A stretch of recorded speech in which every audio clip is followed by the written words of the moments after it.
All right, welcome to our, at least my final game of Extra Life. This is Fiasco, a game about powerful ambition and port impulse control. We are playing the Poppleton Mall scenario, so we're going to be sort of establishing. So the score of Poppleton Mall is that it is a retail wonderland. It's time to make a trip to Poppleton Mall for the best in shopping, entertainment, and dining, from Arapaho Leather Goods to Esquire. From the Poppleton 8 multiplex to our beautiful glass atrium, Poppleton Mall truly has something for everyone. Join us for the holidays when Santa reigns over his throne room and the atrium rings with the sounds of merrymaking from the magical Winterland stage. Your children will always remember their visit to Poppleton Mall's Santaland, and I think that we should be playing in like the early 90s, in the heyday of malls. That makes sense. So I'm going to deal out to each of us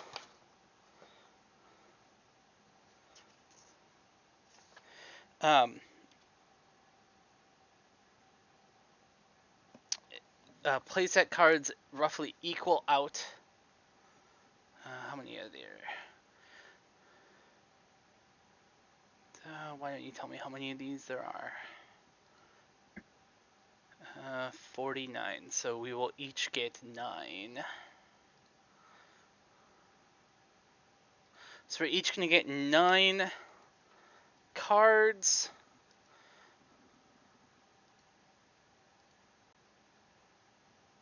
What? No one, did anyone else get cards? No. Yeah. That would appear above it. Oh no. There. Deal to all players. We'll try 8 cards.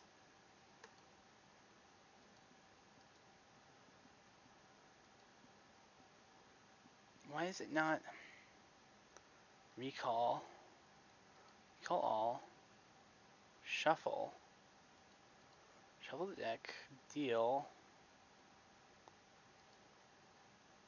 to all players.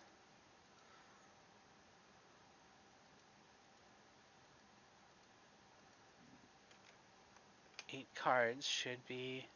There we go. Ah! So if you click on the little card icon that appears above your video, it will show you. Why is it?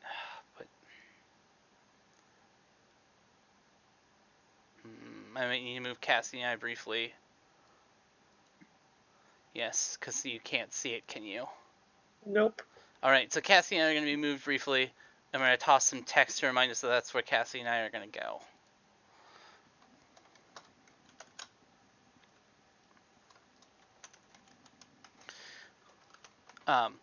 So if you click on a card in your hand, it'll open up so you can see between, see it larger. So first we're going to go around and put some relationships out to establish. So first I'll establish a relationship between Cassie and I. We're going to be, our relationship is going to be good friends, church frenemies. Ooh. So each pair can only have one relationship. Who wants to, who has a relationship they want to establish? So is it? I would have to establish it with Chris, or I can establish it with somebody else. You could propose it for one of the other pairs if you want. If there's one that you want to establish. Okay, it with Chris. Okay. Chris, we're divorced, but still a couple. Oh no. I don't know how to make this smaller. Interesting. My computer's smarter than I am. Hey, Christy, Yeah. do you want to, would you like to do crime together? We're till-tapping register thieves. Ooh. Could. I've got so many relationship cards. We could also be in a romance and be manager and employee. Oh, no. I'm good with whatever. I just was like, that's my best card. Or we could be married but the clock is ticking. Or we could be good friends, but we're work buddies, nothing more. Seriously, just shut up about it. I think you guys should definitely be in a relationship employee manager. I'm fine with that. Yeah, if you want to go with All that. right.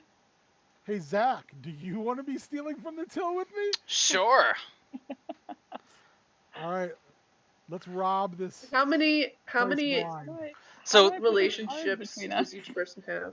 Oh, each pair gets a relationship. So now the relationship that's left to establish is a relationship between Chris and Christy, and then each relationship will also get one other card, like an object in need or a location. So what are your relationship options? Oh, I got this. Oh boy. We are in a family. We bonded in a cult. Thank you. That's beautiful. All right, Ben. I have our till tapping register thief thing. We have for our relationship, important to it is going to be a precious moments framed Ronald Reagan portrait concealing something. Oh no. I'm down. So each relationship will get one other card. It could be an object, it could be a need, it could be a location. So if you have like the need, is it like both of you need it, or is it's a need of the relationship. So it could be that one of you needs it, but it's something that sort of like sums up the relationship. Okay. Chris, how would you like that? We're divorced but still a couple, and part of the reason we divorced is that one of us needs to get laid by the hottie at Muscle Logic. Oh, obviously. We're trying a different kind of relationship because our last relationship obviously did not work. Or maybe we're just trying to go for a threesome. Yes. Oh yeah, we think that'll really help. That was what the couple counseling led us to. Yeah. Do an activity together. Well, we know what activity we do. Do an activity together. Get laid by the hottie of Muscle Logic. Yeah. So, I like it. I have a few, Christy, that I think would just be bonkers. Do it. I have object, call security, syringes of human growth hormone. Oh no. I have to get away with crossing the Satanist one last time. Ooh. It's like between Christy and Chris. Yeah, we were in a cult together. I have to get rich through creative accounting. Or outside, the Masco sweeper truck cab. Ooh. Most romantic location, I know. That's true. I have a valuable object, the keys to Baldwin Jewelers. Ooh. I have duly noted a notarized letter that has been misdelivered. I have the need to get laid and start over. And then I have a location outside the woods by the mall and the stormwater runoff pond. That's better than the cab of a truck. Is it? I don't know. Let's see. What were your objects again? Human growth hormone. That was my only object. Oh. And you had a location, and what was the other one? Do you have a need? To get rich by creative accounting and to get one over on the cult one more time. Ah. Well. Did you steal me away from the cult? Yes. I like fooling the cult for some reason. Oh man. Apparently I'm all about cult pranks. I don't know. Who doesn't love a good cult prank? Yeah. It's great. Okay. And then between Chris and I think I only have two, so I have a whole bunch of relationships. What are your two? Are they two good ones? Hey, that's what you guys are into, so. One of mine it's an object to call security for a satanic ritual paraphernalia. I mean, I think we've determined cults are gonna pretty heavily feature in this. So that one. Or do I have the keys to Baldwin Jewelers because we have been brainwashed by our cult leader to rob the jewelry store?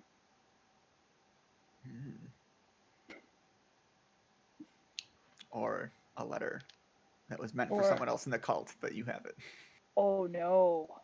Oh no, they'll want that letter. What are we feeling? My last need is just to get even with a family member.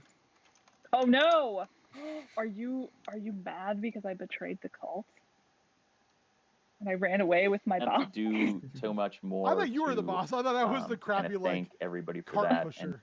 And the I mean, amount up to of you. donation. I'm from a cult. I probably don't have a lot. I like the letter one. I thought you might be like, because you're in a cult, far more organized than me.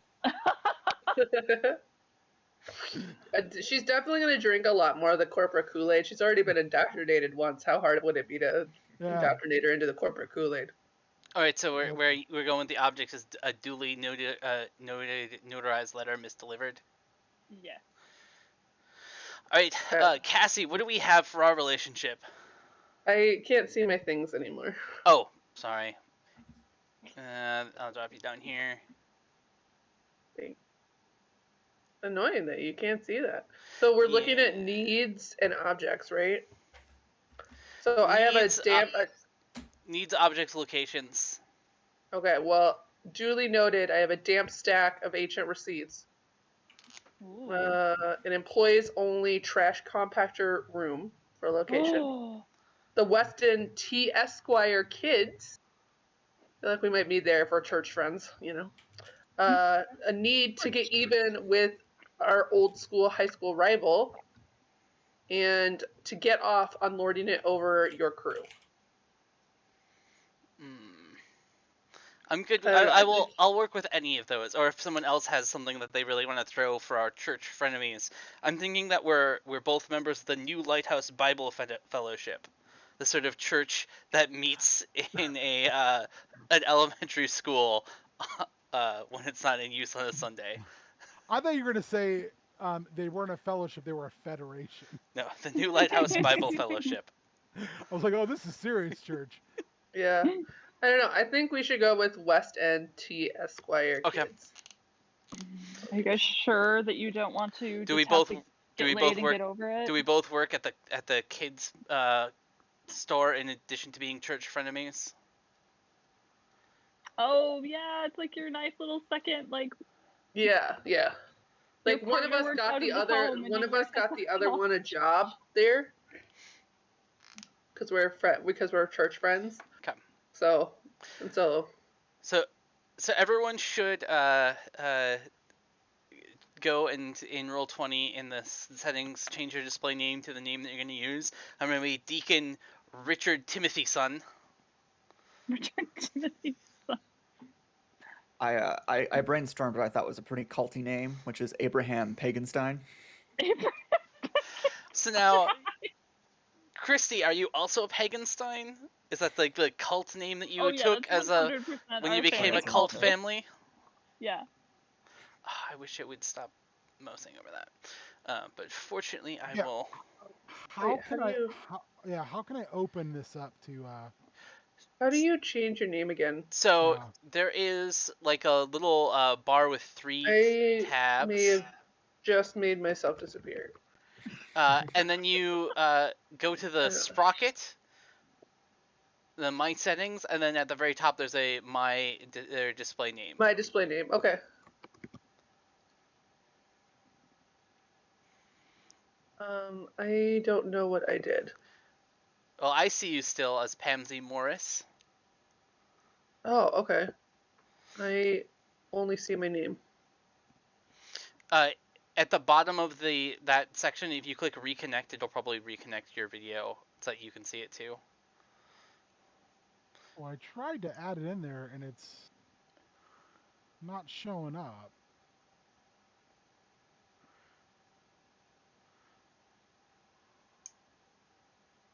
Yeah, I still see his Ben M. So if you go in, you have to click, you put in your display name, and then you click save name, and then it should. For Esther and Abraham Pagan stuff. Esquire. So I am not sure what you're talking about. Okay, then, so Jack. you just had something like in the little Oh chat. yeah, I see it. I was in the wrong place. Yeah, you go to the little sprocket to the right of that, Yep. and then you can change your display name. I somehow made my own picture disappear, but if you guys can still see it, that's fine. Ooh, now I don't see it. Nope. You don't see me? Now I don't see you. No. I'm gonna reconnect quick to make sure. In case it wasn't obvious to anyone, if you click your hand again or your deck, the little pop-up goes away. I spent a while trying to figure that out. I was like, trying to drag it away. Okay, I'm gonna just drop out of the game and then jump back in if that's okay. Will that mess things up? I might have to drag you back over, but that's fine. I can do that quick. Okay. Oh, I'm gonna lose my cards though, won't I? You don't need the cards that are in your hand anymore. Okay, I'm just gonna drop out and then come back in. Pansy. Pansy is a really good church lady name. I know, I thought so too. I like it. I was like trying to think of something that's kind of obnoxious. But you can be Karen. Oh, now I've lost Christie's video. What? I can see Christy. I can see me too. I can see Christy. Everyone's video dropped for me, so let me wait until Cassie comes in and then I'll reconnect. I mean, your video dropped for me. Yeah, you've dropped for me as well, Zach. Let's reconnect. I see like a Balrog or something. There we go. Oh, you're back. Alright, everybody's back. Cassie's thing even went to the same place. Alright. You have an echo, Zach. We all have echoes, I think. So people should set that they want to broadcast to others video only in the settings. Yep, that's what I got. If you reconnected, sometimes you have to go do it again.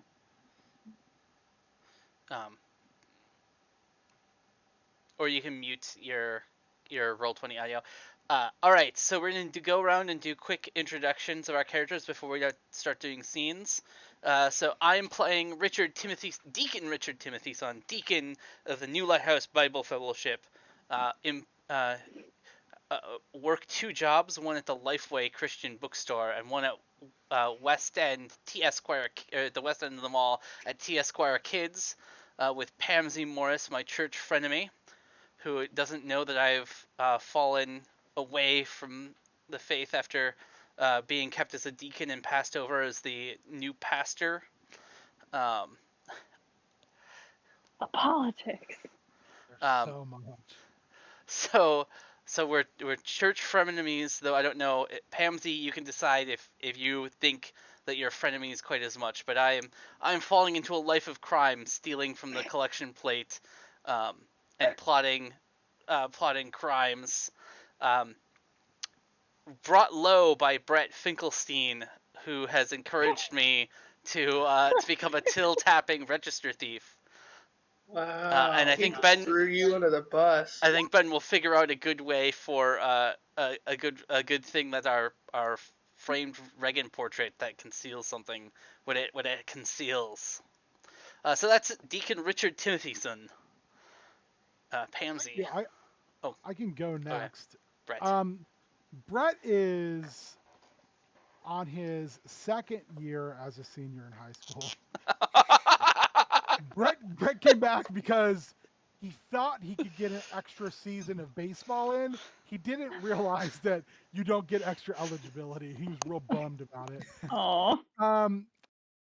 Brett, he thought he needed like no money to live because he was going to live off that sweet baseball money, but that didn't work out. So Richard is kind of like he's a couple years older than Brett. Brett, he's like I'm definitely early 30s. Old enough to be having the first midlife crisis sort of stuff. Brett, being passed over as pastor. Brett, you were Brett's youth group leader. Oh yeah, I was your youth group leader nice. when you were younger.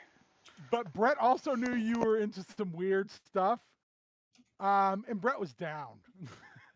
Because Brett was also like a juvenile delinquent. So the framed Reagan portrait was something that you wanted, and it was in the city hall, and Brett swiped it for you Oh, that's so nice. because it was like, hey man, look, I'm cool. And yeah, as far as the till tapping, that's Brett's idea.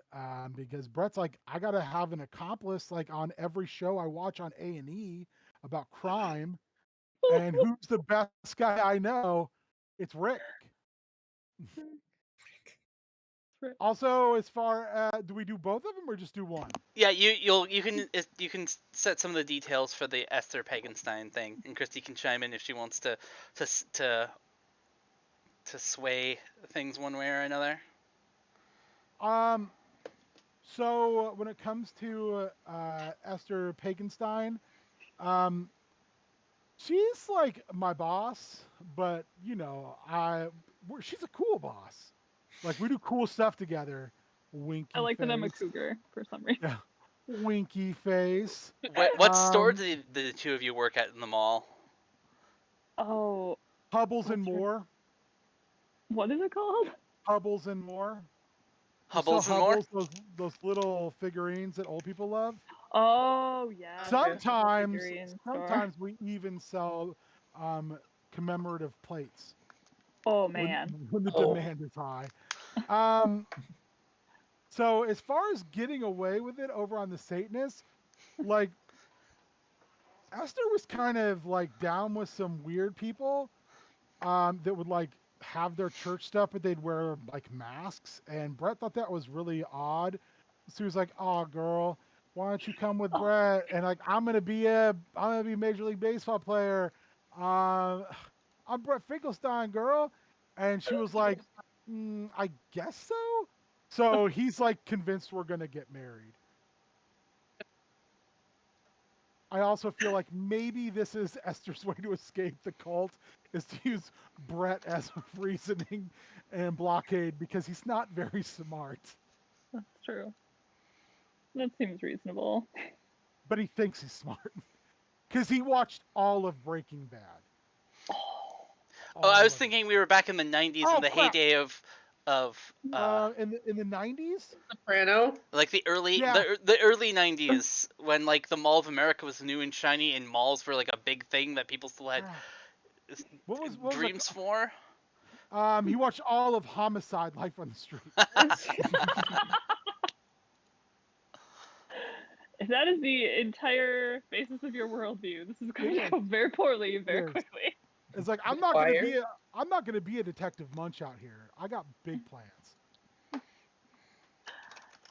So Esther has spent the last several years in a cult with her cult brother Abraham Pagenstein.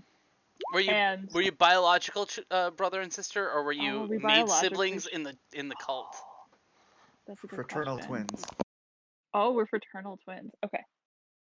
And our parents, like, we were basically born into this cult then, right? Yep. Okay. So our parents were like in this cult. We were born in this cult. We're fraternal twins. One day Esther decided that she just needed more in her life, and she secretly got a job at Hubbles and More in the mall. And so she is still masquerading as being in the cult, but is actually like moonlighting at her second job with her second life with her like future husband, and she's just like biding time and like waiting for the right time to just like fully break away. But she also knows that it's going to break Abraham's heart because he is still like very much drinking the cult Kool-Aid.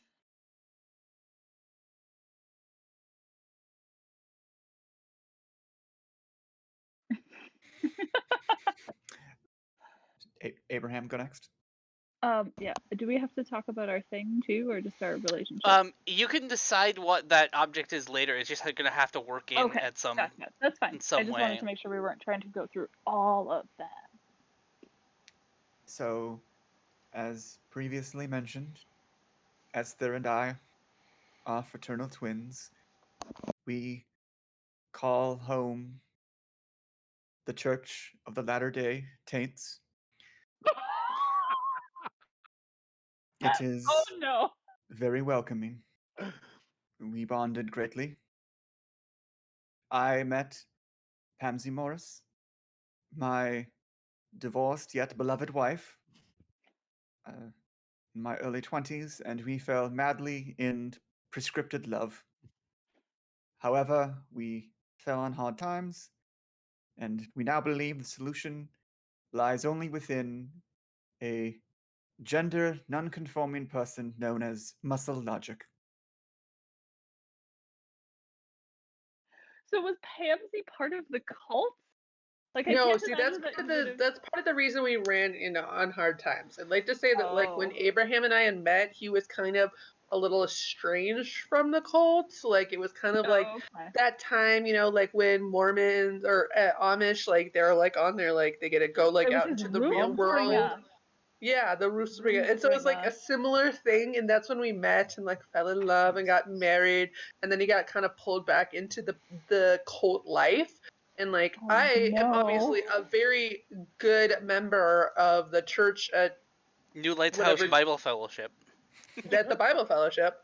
So like we had started having some problems, and like we just couldn't, just couldn't make that work. So we got divorced, partially because Abraham and it wasn't just even that, because it was like also Abraham couldn't be married to someone who wasn't in the cult, and I couldn't be married to someone in the cult. We had to like maintain our reputations as individuals with our different religious organizations. So it's So a we got social divorced. divorce, but you're still in a relationship because you want to be together, but you can't Well, yes, we officially do be want to get together. And so we've been doing some marriage counseling on the down low, and what they told us is like maybe we should bring a third objective party into the relationship, so that Dude. way like we don't get too involved in the religion. I I was gonna say, did you guys take that wrong then and thought like, oh, so we're supposed to sleep with another person? or or I'm Yeah, imagining yeah. I'm imagining a very disappointed marriage counselor who is keeping hinting and trying to set up the threesome, and then not realize that you were gonna look elsewhere. Oh. Your marriage counselor was in like a strip mall that they shared with like a donut shop. The muscle logic You was know, someone we that I first encountered during this. It's like Rumspringa, but it's a 72-day period. It's called the taint break. It's kind of like spring break. So during my taint break, I encountered muscle logic, but ultimately fell for Pansy. Oh, that's so cute. So now we feel like that Someday I bringing hope to muscle have that logic kind of into the love. relationship will help us connect spiritually Sure. with each other, since we'll have someone who is spiritually objective. So That like makes sense. we won't have to get into it with each other because we can focus on the third person. And is there Going anything to else work you it want out, to? aren't we, Abraham? Because we are deeply, deeply in love. Is there Just anything so else you want to deeply. establish between Pansy and Richard Timothyson? Like, what's our church relationship like? We're definitely so like you are at this point the resentful deacon, but like I am that woman that volunteers for everything. So like Mm. I like run a women's Bible study group. I am the one that like cleans like bakes the bread, because we do Ooh, bread for communion. So I bake the bread and get the wine ready every morning and clean up afterwards. did you replace me as the youth group leader because you were actually good with young kids and not just the juvenile delinquents? Yeah, because you were like prepared. You were wanting to step back as the youth pastor because you were prepared to like you were like, I gotta get ready. I'm gonna step into this pastor position, and so you had like taken a step back, and I'd come in as like your assistant, and we were doing it together. She And then I sniped kind of your like took it job. over, And then and I then didn't you get the found out. promotion. Oh, Yeah, Yeah. you got denied the promotion. So brutal. Did you enlist Deacon to help try to convert me? Probably I not. mean, I I probably would have not been the person you'd want to bring in to try and like. yeah. Richard Deprogram somebody from a Richard is not my favorite deacon at the church, hence the reason we're frenemies. It's like we get along, we talk a lot about a lot of things, we definitely make with the nicey nice, but like, yeah. It's the seething passive-aggressive hatred of Minnesota. Yes. Very well. So I'm going to establish a scene of Richard and Brett. I'm imagining that we take turns making returns to the other's store, where you can like skim a bunch off the top, and that's how we do our thieving. You guys good old 90s return fraud. So like, that's what we're meeting up to discuss. So I've come over to Hubble's and More. Do we meet there? Or do we meet in the food court to avoid suspicion? Ooh, okay, we're meeting at the food court. We're having a what was the name of that ridiculous hot dog chain that was around for a while? Well, Brett needs an Orange Julius because he's got to keep his he thinks he's going to get scurvy if he doesn't get some You're getting in your citrus. vitamin C. So Richard's got his usual hot dog from Dogs and More, and you got the Orange Julius. There's a lot of more in the store, in this mall, and apparently a lot of Chotsky shops. I did think of one other thing. Sorry, Richard. I did think about one other thing. I would like to say that I got you. I worked at Esquire Kids first. Oh, and you got me the job? Because I felt bad about taking over the youth group, and then you didn't get your promotion like you had intended. So I felt a little bad, and I was like, "You probably need some money." So that's how I brought you in. All right. So. Hey, Brett. How's it going? I got some returns for you if you're got some time this afternoon to process them. Hey, we gotta like talk in the code we talked about. Like, remember, Rick? Right. I mean, nobody's around. Nobody's paying attention. Everybody's down at Santaland or whatever. Brett pagan points. sign, always. Brett points subtly to cameras that he doesn't know don't work. he thinks they're always watching. Hey, so how about that camping trip we talked about? Yeah. Next spring, right? Camping once the weather gets better. But hey, the camping trip we're taking today. But the weather's really shitty. It's like snowing and cold. The camping trip. Oh, okay. Yeah, I gotcha. Yeah, I'm still good for that. But you know, that Reagan portrait you got me. Yeah. Was that you took it out of the city hall, right?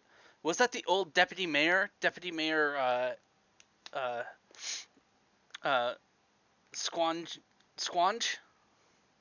Yeah, Bronson Squanch. That guy's a dick. Bronson Squanch. Because like he disappeared for a while, but like one of my cousins recognized an article about a guy who used to live in Poppleton, who was busted for dealing coke. Oh, and it was Squanch.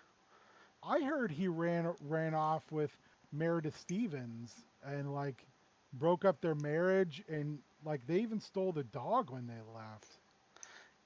That's what I heard. I just overheard my parents talking about it before I went to my room in the basement. I mean, maybe, but like, so. Like, he has coke? Well, he apparently got busted for dealing coke. He has coke? Yeah, he apparently got busted for dealing like Coca-Cola, and I'll make like the air quotes. Okay. He was busted for dealing Coca-Cola. That guy's a scumbag. Everybody thinks so. But so like I got out that portrait. Yeah. And like. You're welcome. I opened up the frame. I was gonna move it into a new frame because of like,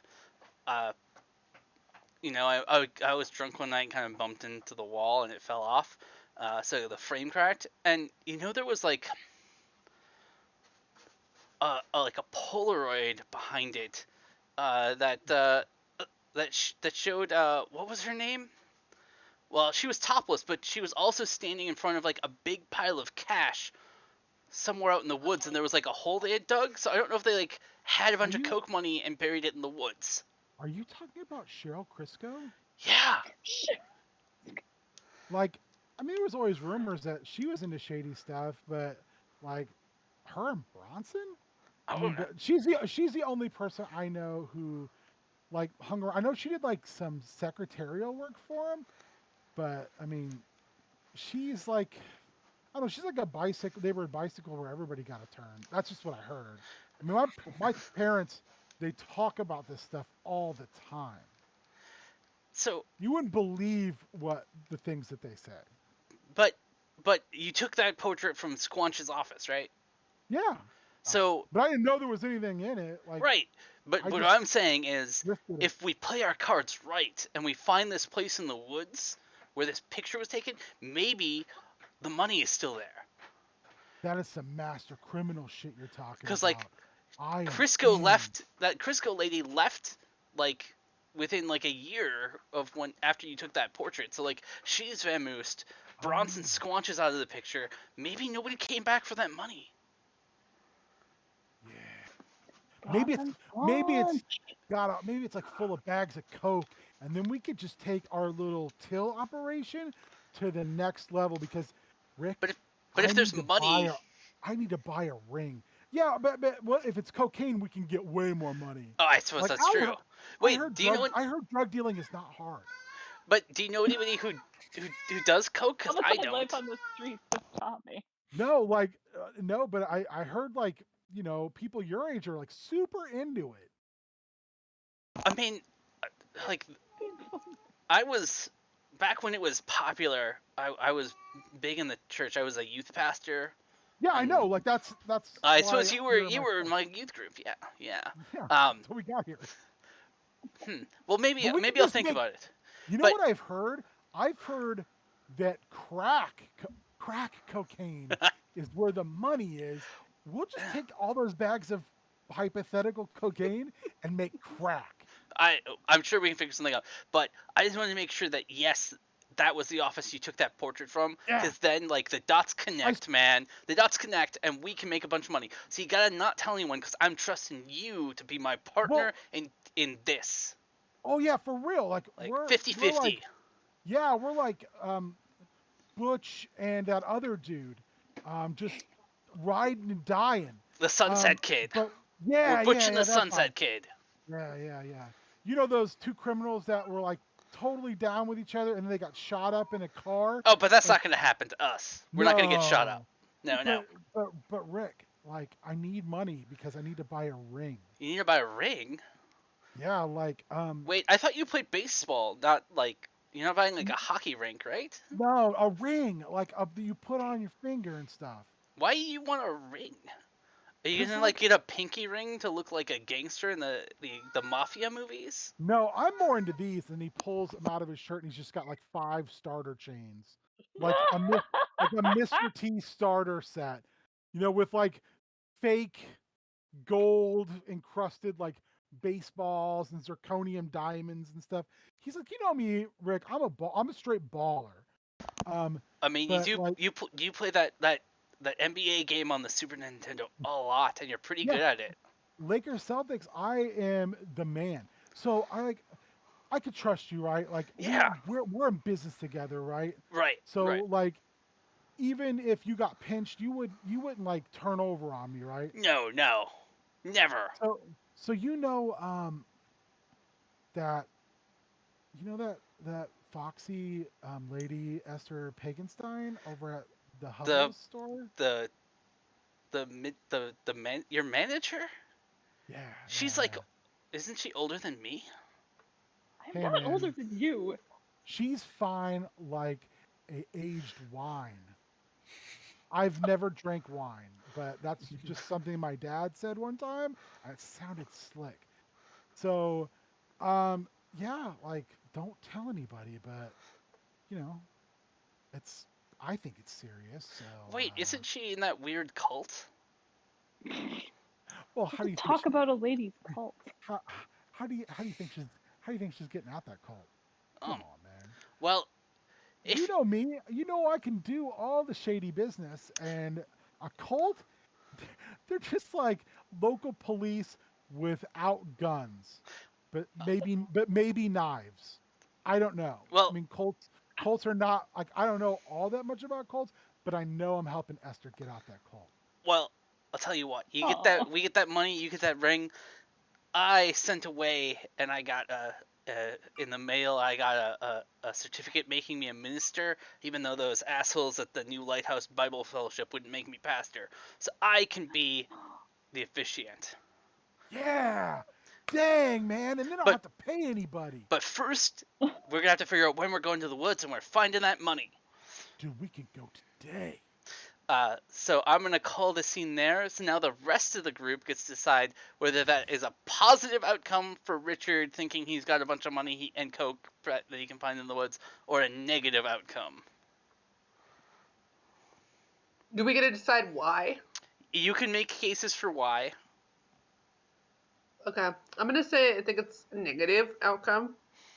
Just because he's gonna spend a whole bunch of time digging in the woods and there's a bunch of snow and he's gonna get real wet and get hypothermia.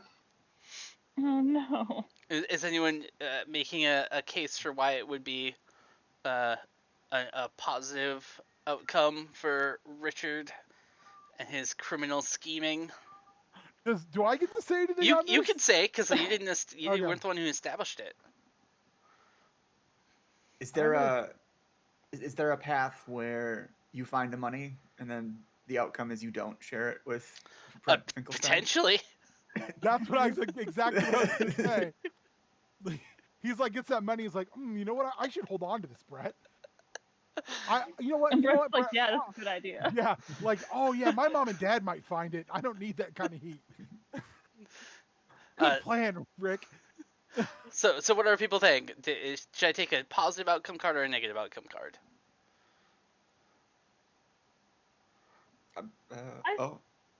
We should make a quick decision so we can get onto the next scene. Negative. I think negative.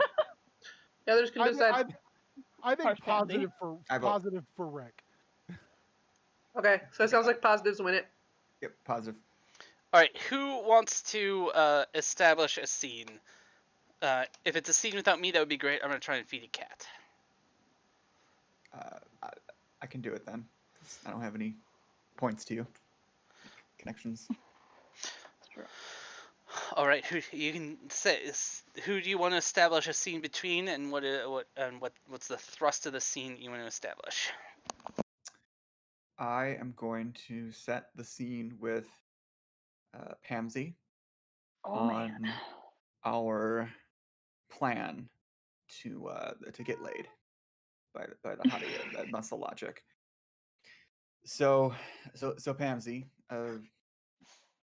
as you know, I spend the majority of my time with spreading the good word of my church. We spread taint as much as we can in here. And then the rest of my time I spend as a traveling salesman for knives. The taint knives. You know, it's how we make our money. Are we like a Cutco cult? Oh my god, this is the Yes. greatest thing ever. I was thinking that I could go and attempt to sell these knives to Muscle Logic, and they/them would be so enthralled that we could then proposition them. And this way, you and I wouldn't have to have any discussions about our theological differences. We can set them aside and worship the body instead of the spirit. Well, if you think that that's the best approach, you know I'm always here to back you up, sweetie. Sweetums. Snookum. You are my favorite taint, Pamsy, and I appreciate you. Oh, you do say the sweetest things, Abraham. Just right to my heart, my dear, dear muffin top. It reminds me a lot of the poem I said to you when I proposed. When I am near you, my heart gets faint.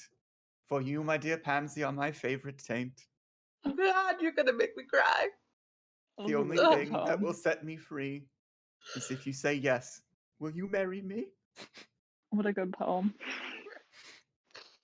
Oh, Touching. Sweet, sweet memories. oh, Oh, I'm glad that we were able to look back so fondly on those sweet, sweet memories after our reconnecting. it was, and we had such a short 3.5-year engagement before the ceremony. 3.5 years. You know, you can't rush perfection. No.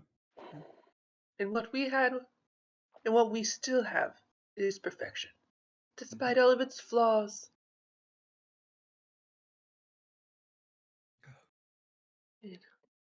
So does the group now vote on whether the If you feel like the knife- scene has ended, we Yeah. can vote.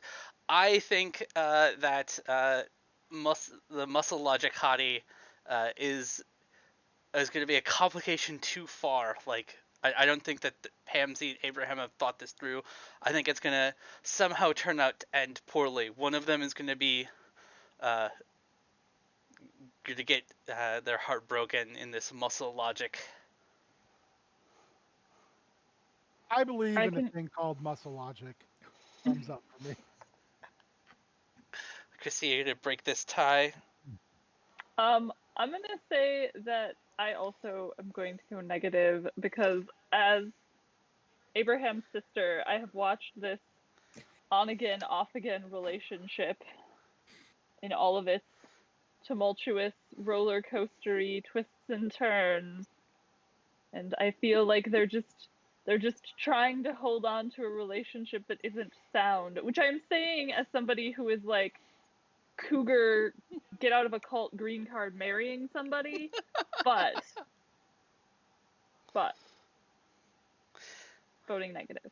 All right, who wants to propose another scene for their character? I feel like Brett and I might have a scene because Brett might have some like really exciting news to tell me. Okay, I'll let you set things up. Then where are we? I mean, we're probably at work on break, and we're probably like sharing an icy with 2 straws. We've locked the break room door so no one can come in and see us doing untoward beverage sharing. Exactly. But the You door gotta doesn't have a lock. keep up appearances. The door doesn't have a lock, so I've just stacked 2 chairs. Like I've seen people put the chair underneath the doorknob, but I'm not smart enough to figure it out, so I just stacked 2 chairs. Good enough. I have to imagine there's like a third long-suffering Hubbles and More employee who's just sick of all this shit. Like knows like It's not 100% actually knows secret this at all. is happening. knows why you take breaks at the same time all the time and is just annoyed by it, but not so annoyed that because you probably let them slide on a whole lot of other things. Rebecca stands. Rebecca stands. All right. She's the worst. All right. So the two of you are We're in the break having room. our romantic break room 15-minute break Liaison. where we share our blue raspberry icy. Oh, the best. And it's also really obvious that that's what we're doing because like we come back and both of our tongues are blue. So it's not subtle. Or sometimes like one of us has an icy and then suddenly both of our tongues are blue after a break. Brett's not response subtle. to those stares are, "What are you looking at?" Exactly. All right. So the scene is we're set. having a You're break in the you're break in the room. break room.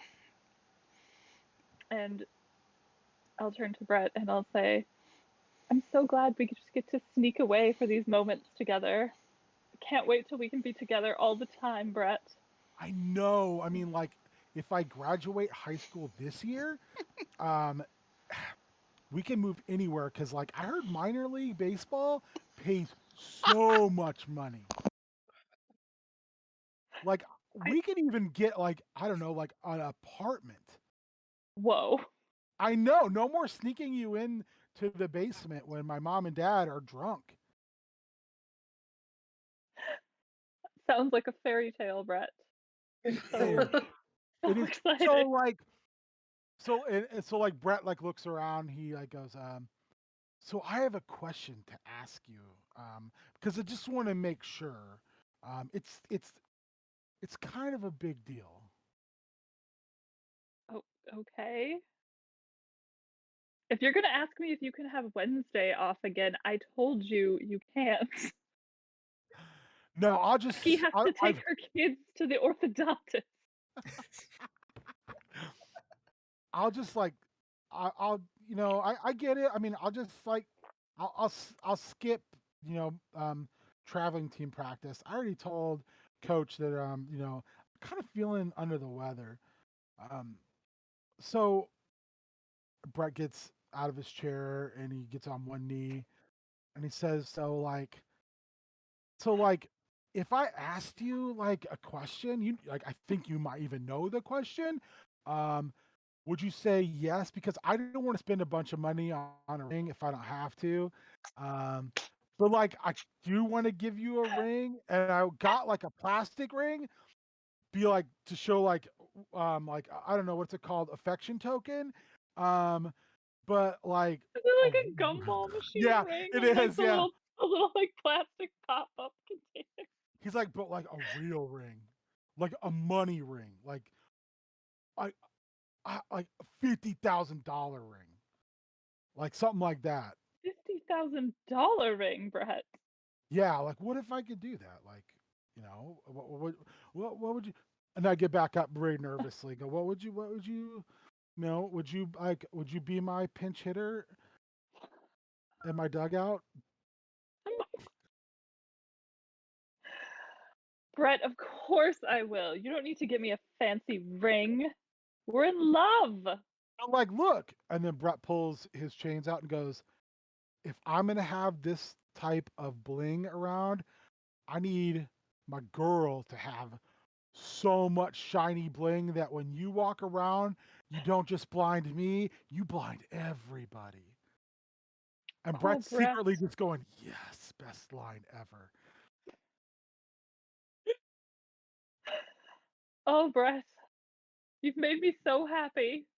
Yeah, I mean, like, you make me so happy. You're not gonna bring your kids when we move, are you? Brett, I don't have children. I thought you said you had children earlier. No, sure don't. Oh, okay. She said that you're the other employee at Oh, Poppleton Yeah. says. Yeah. because Brett got real spooked for a second. No. He was Rebecca like, "Oh, you Stans. got kids?" Yeah. Rebecca Stans has to bring her kids to the orthodontist, When- and that's why you can't go to baseball practice. When you say that for a second, Brett goes, "Is Rebecca Stans your children?" No, Oh, Brett. that's cool. No, Brett. That's cool. Okay. My sweet prince. Yeah, that's good. I No. mean, that's cool and yeah, that's good. Yeah, Brett, so shut like, up and kiss me. all right, Brett does as he's told. We're just gonna like creepily like make out in the break room. Yeah. We're probably gonna like knock over the like bulletin board that has the schedule on it. Spill We're the like up ice against the shitty like employee lockers that don't lock. with a fridge that only works like half the time. Yeah. It smells The like microwave spoiled beeps meat. in the background because Rebecca It- Stan's popcorn is done. and has never been cleaned. God no. All right. So listening to most the romantic thing I've ever heard. listening to the promises of the high pay of minor league baseball and getting an apartment, I think that this is going to be a tragedy. Does anyone What disagree are you with talking me? about? We're in love. Yeah. I actually think it's gonna be a positive because I don't think Esther's gonna notice because like she came from a cult. Like, what does she know about living nice? You know that her quarters at the cult are pretty shitty. So Alright. like she's not gonna know if it's a shitty apartment. Plus, we're like Bonnie and Romeo, You are. except for without the driving off a cliff. I've never seen television. So Chris, you get to I- break this tie of whether it's going to be good So- or bad for them. So Oh, I I think think it's gonna be fantastic. Esther is like all on board. You don't get to vote under scene. But Oh, I thought you said Christy. I'm sorry. I forget we have names and stuff. So I think this entire thing is like a bullfight in the sense that just giant red flag. So this is 2 thumbs down. Rude. Fair. Rude. The only one who believes it true enough. All right, who? So I guess Cassie or Ben, neither of you has actually established a scene yet of your own. Which of you wants to establish a scene? Do we do only scenes with people we have relationships with, or can we do You scenes can with any- you can do scenes with people you don't have relationships with, or you can declare like you want to bring in someone who's not one of the PCs, and like one of us will step forward to be like, if you need to have somebody to play Rebecca Stands or Bronson Squanch, as you call him on the phone, or. I was actually thinking I would like to do one with Pansy Morris. All right. Oh. So Pamsy's in the store to buy a set of Hubbles that are all praying. Yeah. One of the many sets of Hubbles that's all Yeah. praying. But this is the latest new set. This is the new Yeah. gen. Normally, like I like get them in the mail because I just I send them money every year, and there's like they just send me I'm like have a subscription, you know, You it's get a basically monthly Hubble. Yeah. it's a monthly Hubble. But Plus things have been a little tight. I haven't, for some reason, things aren't going super great at Esquire Kids. There's been some like weird money stuff, so I didn't get a promotion or a raise I was hoping for. So like, so I've saved up some money. I'm ready to buy my Hubbles, my praying Hubbles. No, you just wanted them pristine with no retail stank on them. Well, like normally I do. That's why I don't buy them in the store. So I'll be like, "Hey, welcome to Hubbles Tomorrow. I can help you." Yes, the 1992 Praying Angel Hubbles. I'm wondering if you have any in the back that have not yet been on the floor and like touched by other people. I like them like if you have one that's just like straight out of a box, that would be like just bring me the whole box. So Brett don't need goes it. into the back, and in like 30 seconds comes back and goes, "No." The classic checking the back in retail. No. Oh, that's unfortunate. Is there a way that I can like order them from you? No. So I have to buy them off the shelf, is what you're saying. Well, I guess. I mean, I don't know. What are you even talking about? The 1992 Praying Angels? I'll go check Are you again. not familiar? I'll go check again. He goes, They're iconic. about 30 seconds, he comes back out. No. Does anyone else work here? So he left the door to the back room open, and you can literally see a box labeled with that. I can see them. Right there. Like, right there. Through that. Oh, you want those? Yeah. Yes, the 1992 Praying Angels. It says it right on the side of the box. That's what I want. They were hidden. I can go. You want behind a door? Yeah, you know, it's. Hey, I am trying my best. I can tell. So you want like one? So like I've got to open the whole box and just get like one out? No, just give me can you bring that box down and I can just look through it, figure out which ones I want. Like Rebecca stands in the corner, literally having an aneurysm. Let me go talk to my manager, and then I go into the back thing and shut the door again, and I stay in there for like 5 minutes, and then I come out and go, no. He said no. He said we can't do that. Richard always spoke very positively of your store. You know Rick? Yes, Rick Timothyson. I work at him with Esquire Kids. Rick is good shit. Like, okay, so I like go in the back, and rather than getting a ladder to get to it, I just jump, and I'm like pushing it to rock the shelves until it falls down, and you can hear the breakage of Hubbles inside of this box.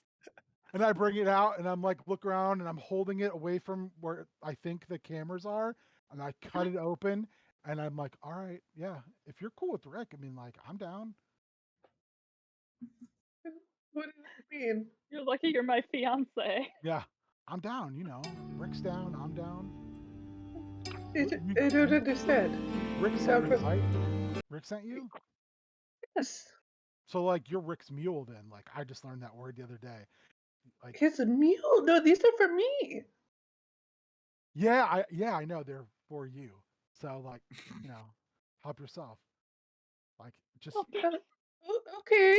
And I would like pick one up, and I can hear it like tinkling, and I'm like, there's like 3 left unbroken in this box. yeah. And I'm like, well, I guess I'll take these 3. How much do I owe you? Oh, yes, you can be on the layaway plan, and you can pay. Plus, these have been damaged. Oh no. You should just like take the box. Like you're the mule. Like it's not like I'm asking you Take to the stick 'em in box. it's not like I'm asking you to stick them in your ass. Just take the box. Okay. How do I sign Here, up? I will gift wrap this for you, and I do the shittiest gift wrapping possible. So Not you'll even just thing we do here. okay? Do you know my name, Pamsy Morris? I work at Esquire Kids. Do you need anything else for this layaway plan? That's where Rick works. Yes, I mentioned that. That's why I know Yeah, you know Richard. Rick. Oh, you know Rick. Rick's good shit, man. Yes. Okay. Well, I will just Well, take tell Rick this. I said what's up, man. Okay, and bring And back and payment in make sure a few if any of days. those items are broken, you can return them. Uh, okay. Thank you. Nice. And I'll just like take the box, looking very confused, and like walk away. I And go. just like make a note in my planner to come back next week with a payment, because I I'm wa- assuming. I walk by Rebecca Stands and I go, see that massive sale I just made? High five. And she just goes, she's like, and I'm like, I forgot. I was like, come on, high five. And then she looks at me and I go, you're fucking lame, and I walk away. Thank Christ that the 90s were not the time of Google reviews. So I think that is a negative for Brett. I think I think Pamsy's gonna start asking some real questions, and it's gonna be a real problem. I would agree with that assessment. I would also agree. I love to see it. Yeah, agreed. Just across the board. Bad plan. All right, Cassie, who do you want to set up your Pamsy scene with? I feel like I'm gonna set it up with. Oh, do I want to do it with Richard or with Esther? I'm gonna set it up with Richard. I'm gonna return holding my box of broken Hubbles, and I'm gonna walk into T Esquire Kids and say, Richard, that Brett person at Hubble is a very odd person. He called me your mule. What does that mean? He What? kept winking at me. I No. came into. No. So, Brett, you remember when before? Okay.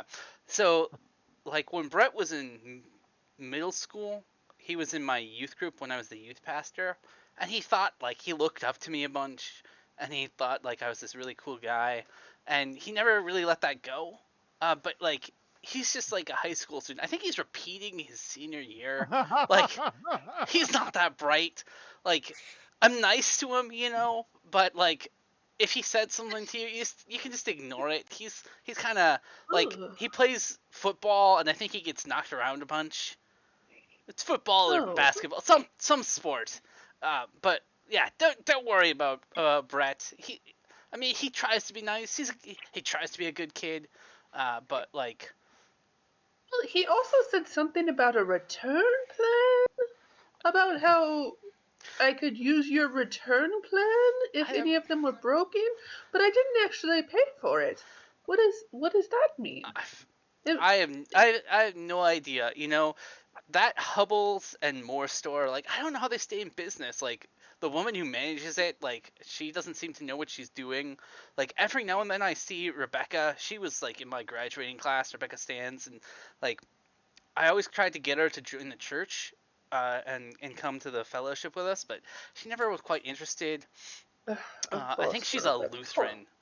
You know, just, like, lukewarm. One of those lukewarm Lutherans. But anyway, like, she told me that she just stays there because, like, the pay is not too bad because she's been there long enough, and, like, that manager Esther, whatever her name was, always lets her take time off when she needs it, as long as she doesn't ask questions. But, like, yeah, I What a great you know, manager.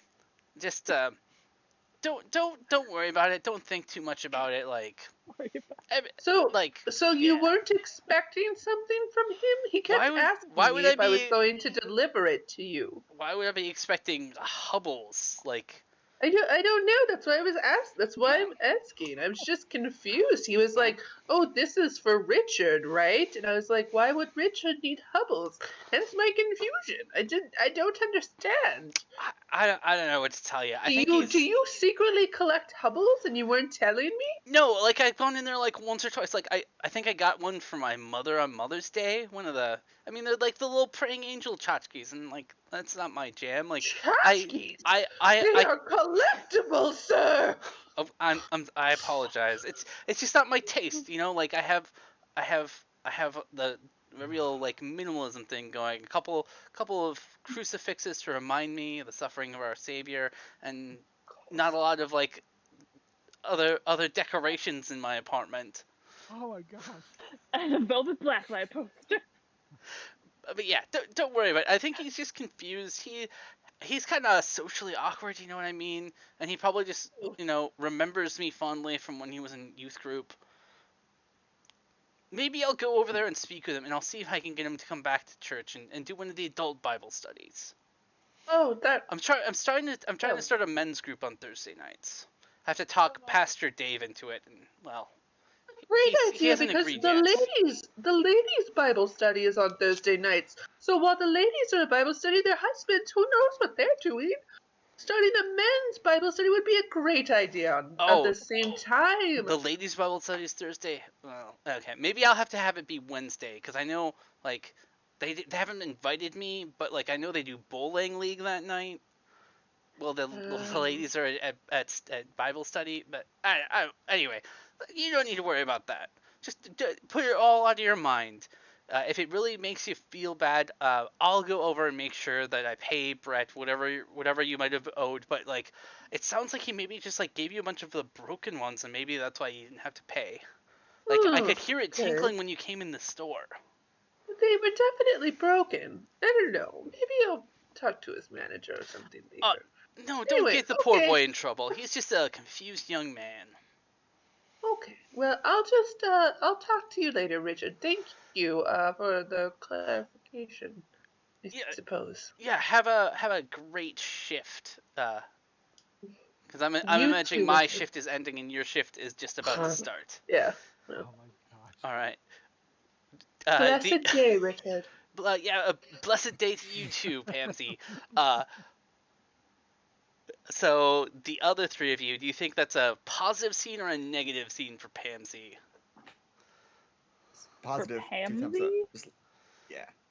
Yeah, Cassie established it, so it's a. Is it good for Pansy or or bad for Pansy? I feel like she could have gotten involved with some dark stuff and navigated right out of it. I feel like she didn't get enough information to figure out what was really going on. So I'm going to say negative on that one. What do you get a tie break to, Christy? Oh, I feel like I have to go negative as well, because I feel like her goal was to, like, suss out what was going on, and she really didn't. He is a deacon. He would never lie. Was her goal to figure out how to pay for those goods? In which she succeeded. Are we going negative? Yeah, I'm going negative. All right, I'm gonna establish a quick scene. for We all have Richard. 2 scenes. Everyone has 2 scenes. I'm going to establish a quick scene for Richard, so I don't know whether it's going to go positive or negative. If you choose to resolve a scene, you say whether you want it to be positive or negative, and then everyone else will help establish what it is. So I'm going to establish a scene where I am calling Bronson Squanch because I've sussed out that I have a patsy for the scheme of digging up this coke money and splitting it with Bronson. So who wants to take on the character of Bronson Squanch for me?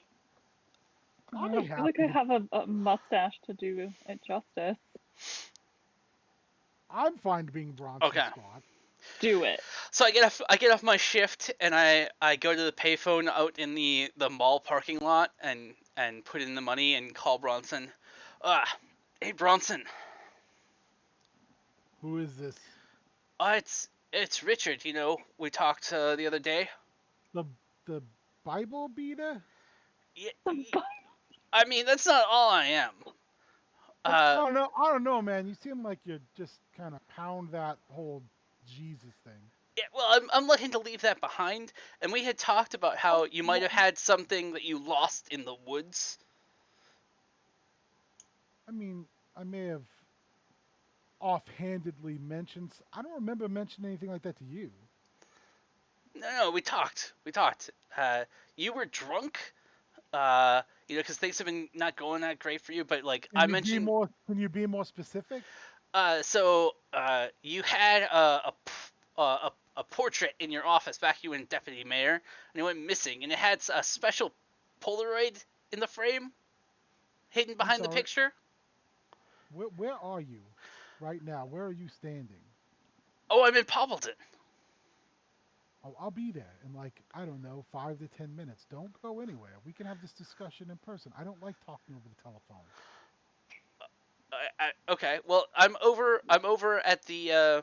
No, you'll meet me at the west entrance outside where where those benches are. You'll sit on one bench. I'll sit on the other bench. We'll have ourselves a conversation by the loading dock. I thought you were in Massachusetts still. Oh no, I'm visiting my mother right now. You're Okay. reaching me on my giant cellular phone. Oh shit! Really? That's kind of cool. All right. All cool. right. Well, those giant cellular phones.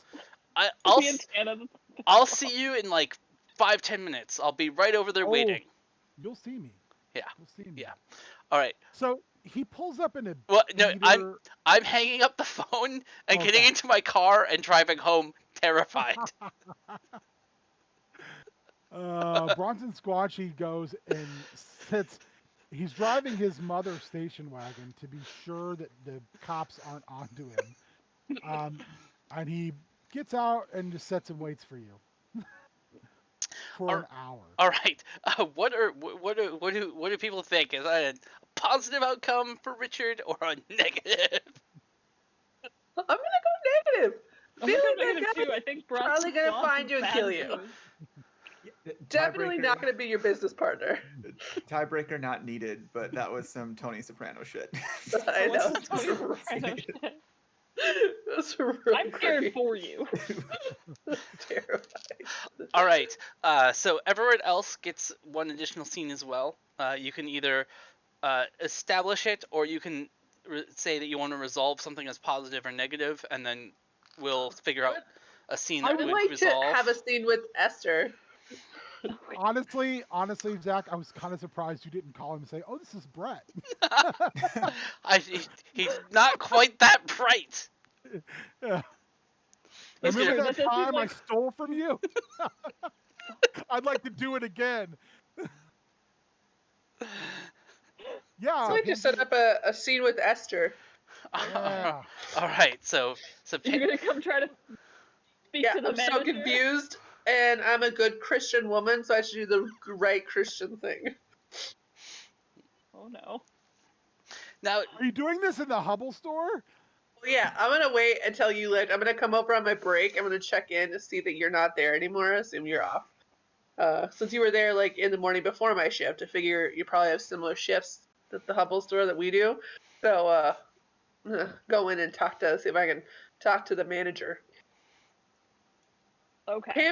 Pansy is a Now, version 1.0 of the Karen.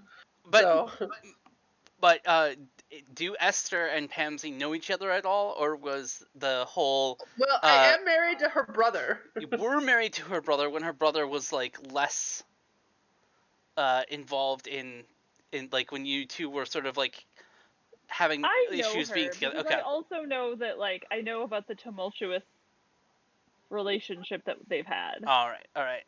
So like, I was you're not probably at you're not their wedding. strangers. No, we're not strangers. Okay. No. I mean, we're probably not like BFFs, but like we know No. each other.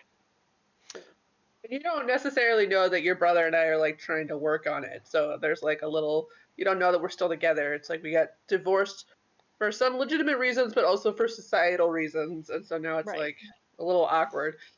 And he hasn't told you because he doesn't want you to know, and he doesn't know you're trying to leave the cult. And yeah, so anyway. All right. So you show up at the Hubbles and More. I'm gonna Make like sure bring Brett the box make with sure me. make sure Brett isn't there. Yeah. And ask for the manager, and Yeah. Rebecca brings out Esther. So, What's that? Esther, Sorry. I didn't realize that you were the manager here. How are you? I'm fine. What can I do for you, Pansy? Well, I don't want to cause any trouble, but I wanted to talk to you about one of your employees and a confusing interaction that we had a couple of days ago. I came in because Was it Rebecca? no, it was Brett. I don't know Oh, what his Brett. last name is. I don't know. I don't really know either, but A you a know. younger guy, maybe. I think he's in high school still. Um. Yes. Yes. Oh, you do know who I'm talking to. Okay. Oh, yes. So, yeah, I came in to purchase the part of the 1992 Praying Angels collection. Oh, that's a beautiful Uh, collection. I absolutely agree, Very and spiritual. I have the complete set for like the last 5 years. So I've been saving up for this, and I came in and I made a simple request that I wanted some fresh out of the box that had not been on the floor, and there was some weird. He said he was going to talk to his manager about it, but he said that his manager, who you must have another male compatriot, because he said that his manager was a man, said that he couldn't do that. But then I ended up mentioning that I heard about him through Richard, who is my coworker at T. Esquire Kids, and also past the deacon in my church. And he got odd.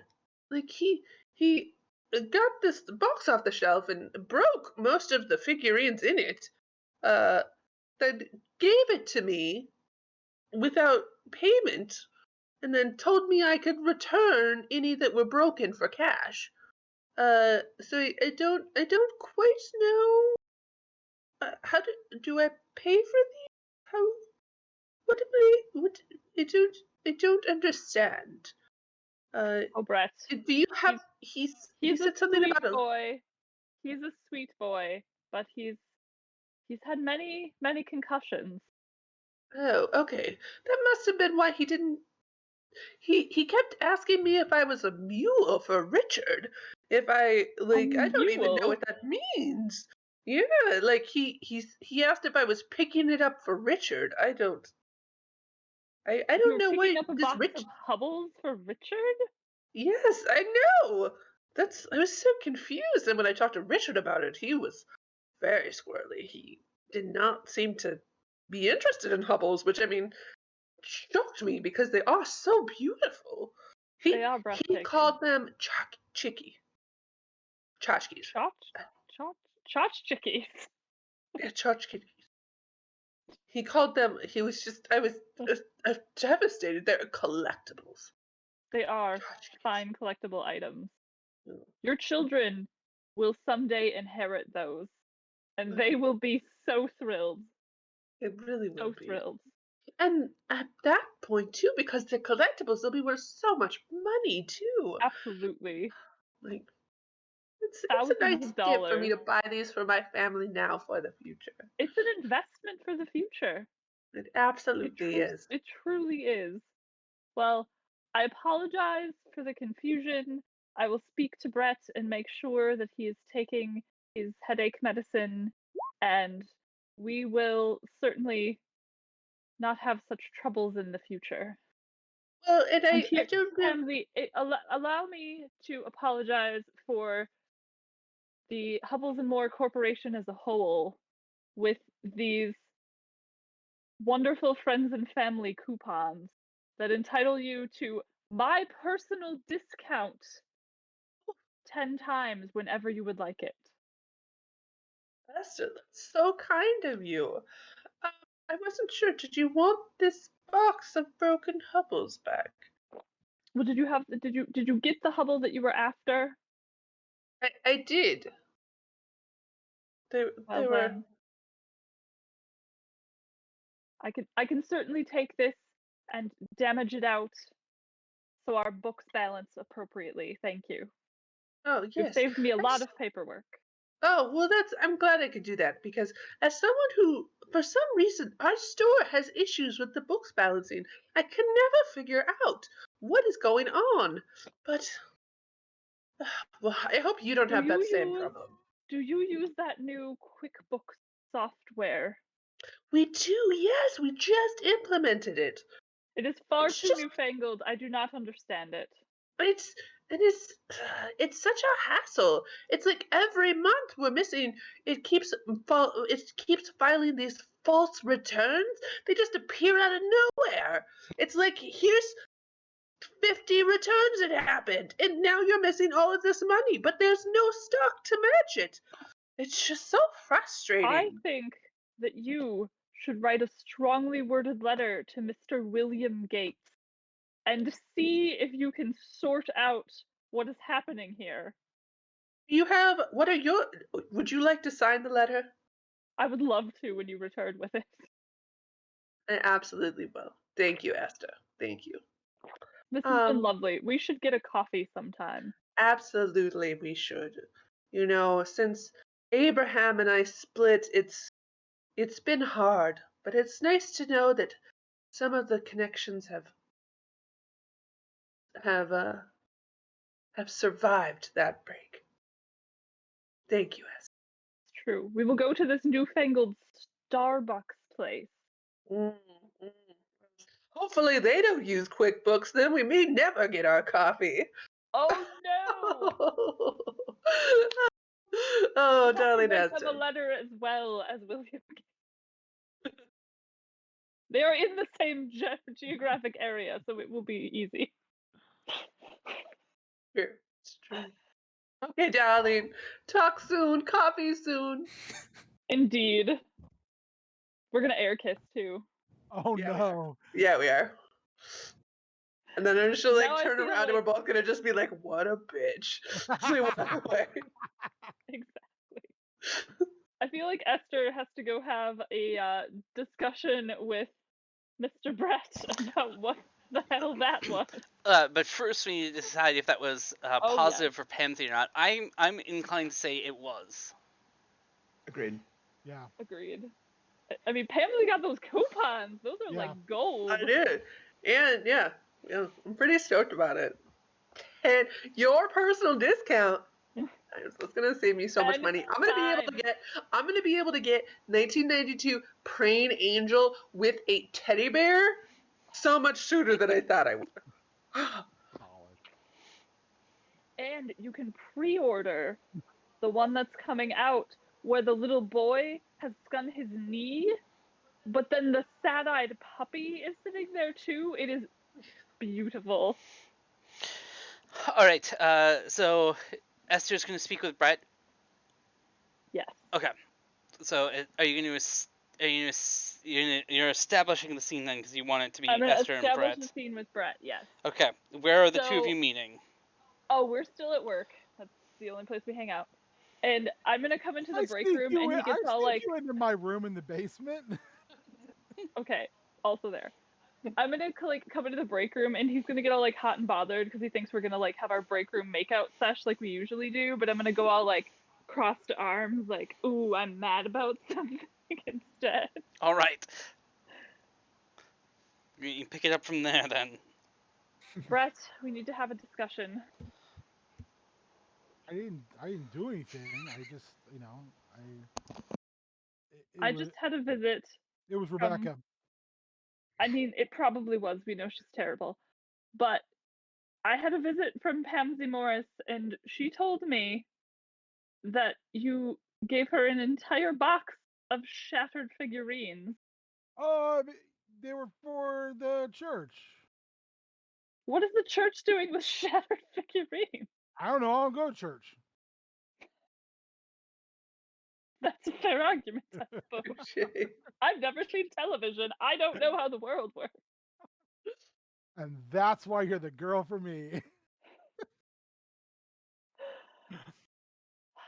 Really though, Brett, you must be more careful. So, If you don't have a job here, I fear no one else will employ you. so you trust me, right? Like, I do. so, like, this place sucks. It's That's like the true. worst. It's like the worst. So, like, you know, Rick is like the coolest guy. Like, he gave me wine coolers when I Richard? was 12. Yeah. I've never had a wine cooler, but they sound delightful from what I've heard. Yeah, they're super. They're like Kool-Aid, but like the best kind of Kool-Aid ever. Oh, we shall drink wine coolers on our honeymoon, Brett. Like I can't buy them, but yeah. So I can. yes. So I was thinking about like Oh no. the money we would need to, like not have to sneak into my parents' basement. Right. So I kind of worked this thing out with Richard that I saw on Unsolved Mysteries. Oh, And I've not seen that program. It just clicked with me, and I was like, I could do this. I'm like, no one's gonna know. Not even Robert Stack can figure this out. I don't know who that is. I know. See, this is also good because we'll never have to buy a TV. You don't know Think what of the you're money missing. we'll save. So I've been doing a little side business at the store. Oh? Yeah, like What sort of side business? like Richard comes and gets stuff, and then he, returns it, and then we just take the money. And I thought Pamsy was like doing what I thought maybe Rick like recruited her and was like that way it didn't seem like he was in here buying Hubbles all the time. She is shifty. She is. She's one of them, just one of them cows in sheep's clothing. That seems like a saying I've heard. I hear it all the time. Like I'm pretty sure that's what my dad says. He says lots of things. You should hear him and my mom talk at the kitchen table. It's wild. Well, what is this plan that you what are you trying to do with all of this money? Well, have you seen like Superman 3? No. It's like that, except for way smarter. I don't know what any of that means. So I'm going to use this money so we can just run away together, Well,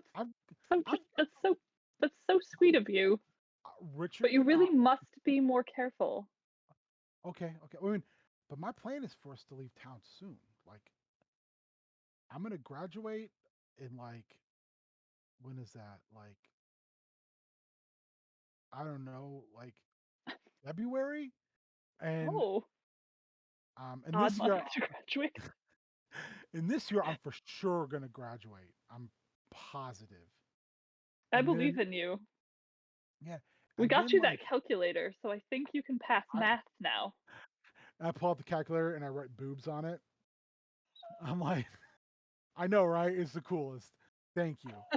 I'm like, I've been letting Rick hold on to the money because he's smart with money, and like he's been helping me saving up enough to buy a car. Like I'm gonna buy Rick's car from him because he said it's the best car to drive, and then we're just gonna drive out of here and we'll go all the way to Tampa, and I will have my spot on AAA, and then we can get like a fancy apartment, and then we can like then we're just gonna be rolling in money. I mean, like our bed will literally be stuffed with money. That's where we'll stuff our money. That's a beautiful dream. That's not a, it's, oh Esther, it's not a dream. Like it's gonna be reality. I put it on my dream board and I'm manifesting it into reality. That also seems like how that would work. Yeah. So can So I have Wednesday off? have you considered asking Richard? Yeah, but can I have Wednesday off? No, Okay. Rebecca has to go to parent-teacher conferences. I hate her so much. I also hate her, but This is Rebecca's fault and the Pam's entire fault. fiasco is Rebecca's fault somehow. I bet Pamsy and Rebecca are in this together. They're trying Oh to my come gosh, They're probably trying to come between us, Esther. the worst. Have you considered asking Richard for your half of the money? No, he's like my own bank. And then like he's keeping it so like the bank doesn't take money out. Because they have this thing I learned. They have this thing called like interest, and they take money away from you. True. That also seems like how the bank works. Yeah, they're But terrible. Like my dad talks about how bad the bank is all the time. And he's like the smartest person besides Rick I know. I mean, I know that Richard is very intelligent, but perhaps if Yeah, he's you like the convinced smartest. him to get your half of the money, then I could hold on to it. Oh, for real? We'll put it, You would yeah, hold on to the money? I would. Oh, We'll put it in the break room microwave that no one ever uses.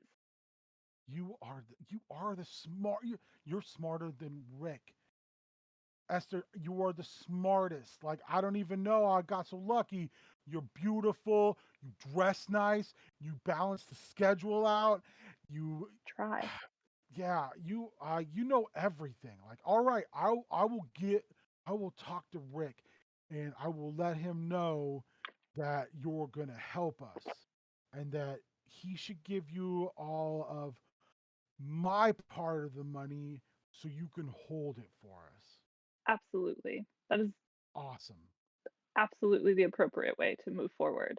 God, And then we're you're just going to make out again. you're so rad. All right. So that was Esther establishing a scene with Brett. I think it went poorly because she got sucked into the criminal doings. Does anyone disagree? Yeah, I feel like it's probably not going to end up going very well. All right. So Because I feel like Brett's not going to be, or Richard is not going to be very happy. yeah, we have about an hour left, so we want to speed up our scenes a little bit. So both Abraham and Brett each have one extra scene from this first act. I'd like to Get go talk after to it. Abraham. Ooh, you need to ask permission from the brother. Yeah, because I don't know who the dad is. All right.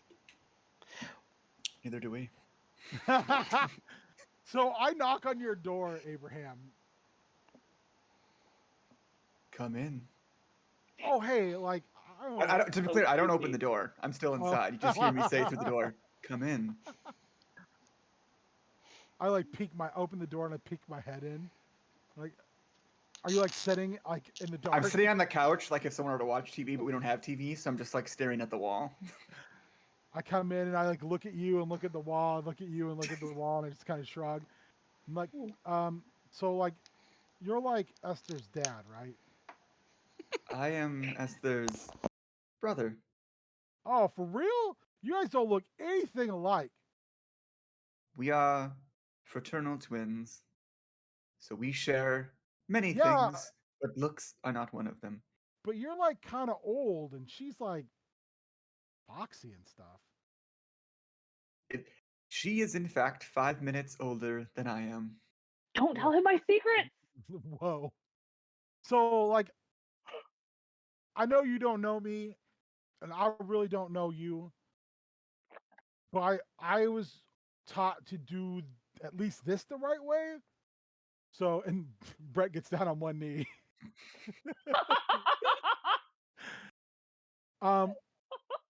Like, is it okay with you if I like marry your sister? Is that okay? Like, I want to marry Esther. Like, she's like my whole like ballpark, like all diamonds, not just one diamond, but like a whole ballpark.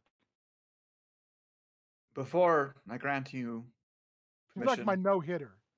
I must ask you, in your future with my sister, Yeah, will you accept the taint as your Lord and Savior? sure,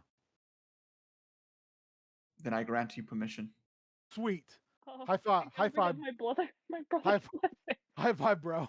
I gently caress his hand and grasp it with both and shake it.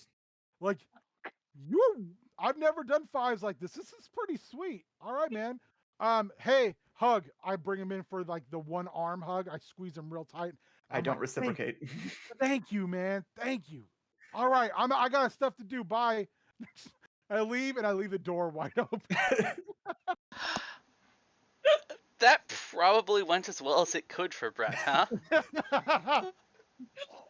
I mean, given that that is what he was trying to accomplish, yes. I was like, Has Matt agreed to success. accept the taint as his Lord and Savior, but I mean, that's a problem for future Brett.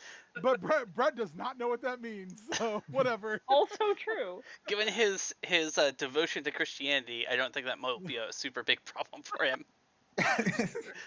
So one more scene for Abraham, and then have any ideas about? All right.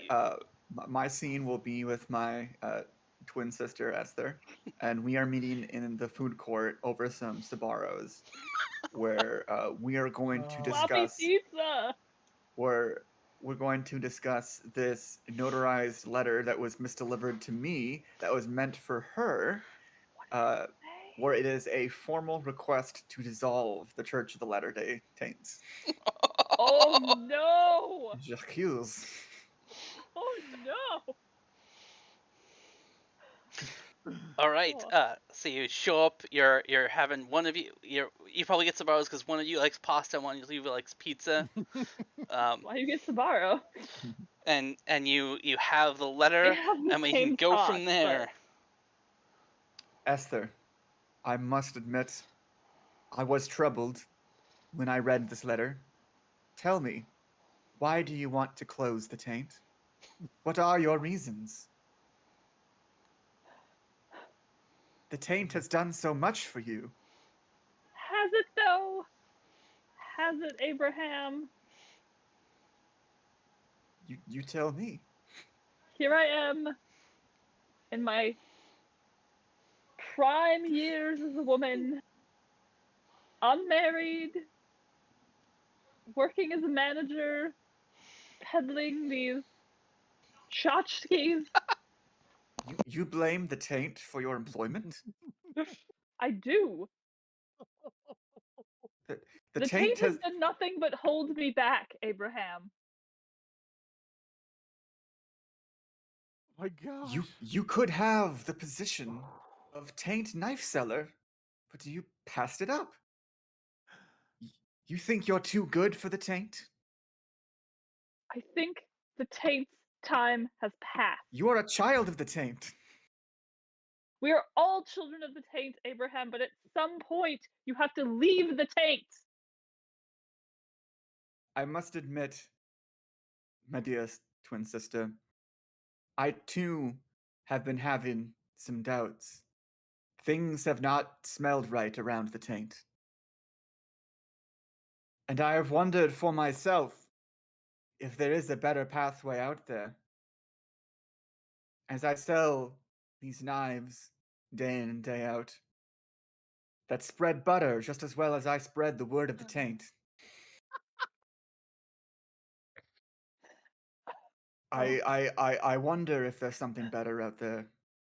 Do you think there could be something for both of us if we close the taint for good? I do. I think we could both live richer, fuller lives if we just abandoned the taint.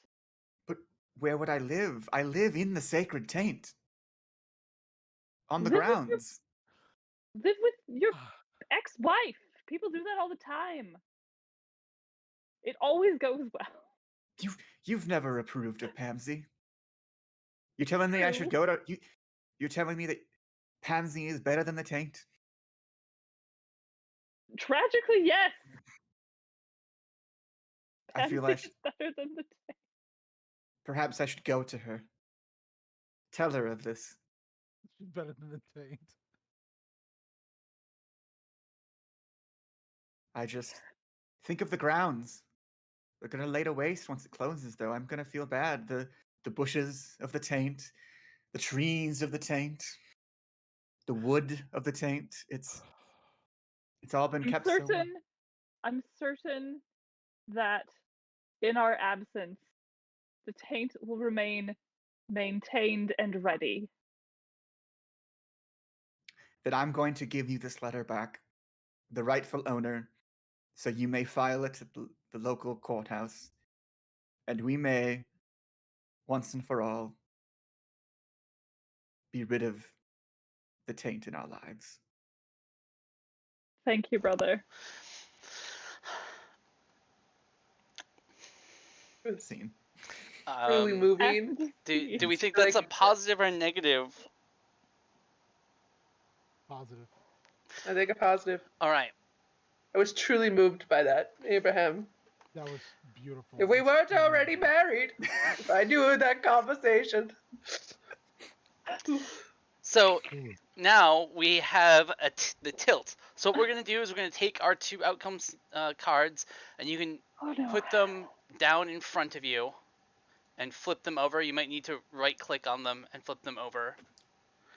If you have both a positive, if you have both a blue and a red, you take and subtract the higher card from the lower card, or the lower card from the higher card. I can't get mine to flip. I can't either. You have to drag it out and then right click it. Yeah. Click on it and drag, right? Yeah, drag it out into like the main board. It's not, mine's not moving. Did you open up your deck, your hand? Click the green and then drag it from there? I don't know where mine just went. I can't and see now my I only hands. have one. Okay. Oh, because you're two. It's Put like it up above. somewhere. Is it this Yeah. one here, Christy? No, that's Ben's. No. Where did it go? Well, there's one like on the right side. Oh, is it here? I can't. Let me click on things. Here, I put one above you. Is this one yours? That one must be yours, Christy. How do Can I you move me down, sense? Zach? Because I can't. How do I see take mine. it back? Okay. You don't want to take it back. You want to have it on the board so we can all see it and flip it over. Okay, so we're all putting all of our cards on the board. Just the blue and the red cards. Well, that's what I mean. Yes. Okay. There we go. I think Louise. I think you need to move me again. I can't. Oh, there it is. Okay. And then I click them to flip them. Right click them Okay, to flip them over. I don't know what the next step is, but I just love that Brett has the cold-blooded score settling. So I'd love to see how that plays out. So we're going to establish so small, I two can't tilt read them. elements. So if you have two of the same, they get added together. So Christy's going to have 8 red. Oh, super good. So she's going to get to pick the red tilt. from any of the red cards on the board. Oh, why are And- they all so small? And Yeah, I know. That's what I was just dealing with. I was like, I can't see. I Oh, legitimately Ben- cannot read those. so you can, if you click on them, Nothing happened. Yeah. I just use the increased No. screen size on the right. if you I click and tried hit, that, and then if they're you so click on a blurry. card and hit Z, it will bring it up full screen so you can look at it. Oh, sweet. Click on a card and hit Z. Ah, ha, ha. And then, so Christy, you're gonna choose one of the red cards to be the red tilt. Ben and Chris, since you both have a +2 in blue. Oh no, you don't. I have a +4. I have a +2 in red. He has a +2 in Yeah. blue. So Ben, you get to choose a blue tilt, and we'll figure out how the tilt affects. So, I'm really curious what they all say. so I had tragedy, Death Out death of out of the blue, and failure. You thought it was taken care of, but it wasn't. Yeah. Okay. Mine is also a tragedy, death out of the blue, and then what's this one say? Oh, my thing is So I can choose a red one out of Trade by any of the friends. ones that You are get out there. you choose a red one out of any of the ones that are on the table. Okay. And Ben So what chooses you- a blue one out of any of the ones that are on the table. I'm gonna choose. I'm gonna choose guilt. Someone develops a conscience. Okay, I'm gonna take the other red ones out of the way then. You mean the blue No, ones? the other blue ones. Oh, sorry, the other blue ones away then. I'm still Do zooming. they right click and say take card? Or no? We don't. They're not used for anything else, so we can just Oh, okay. get rid of the other ones. Okay.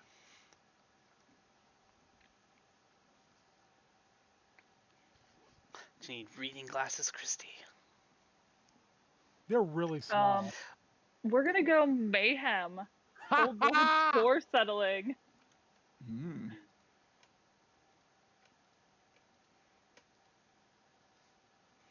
I mean, does that mean that Bronson Squanch is coming back?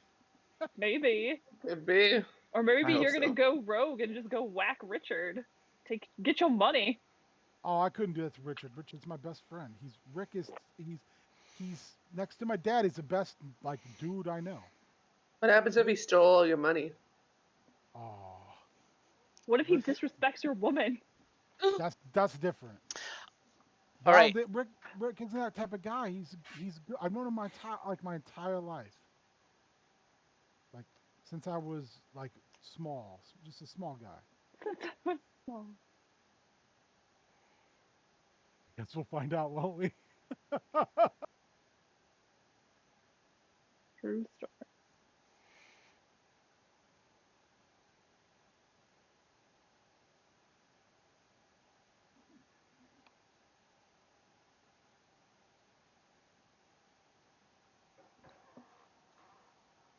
The cat brought me a pom-pom and I don't know where she found it. At least you didn't eat it. Such a good huntress. Yeah. You should eat it to thank her for her nice contribution. I'm not gonna eat a pom-pom. That seems like a Contribution. bad I choice. cannot speak. Words are not coming to my brain. I cannot speak. I cannot do anything. All right. So, I'm gonna go for a positive outcome. What kind of a scene do people want to propose that's gonna have a positive outcome for Deacon Richard Timothyson? Okay, what does this tilt mean? We want to try and incorporate the Make tilt that into our scenes. Okay. So we're each gonna get 2 more scenes. We'll establish a resolve as before, and then we put out the scene and choose an outcome. So I'm choosing a positive outcome. Okay. Okay. And So then we we have to- tell you what the Oh. scene is and you enact it, or do we just tell you?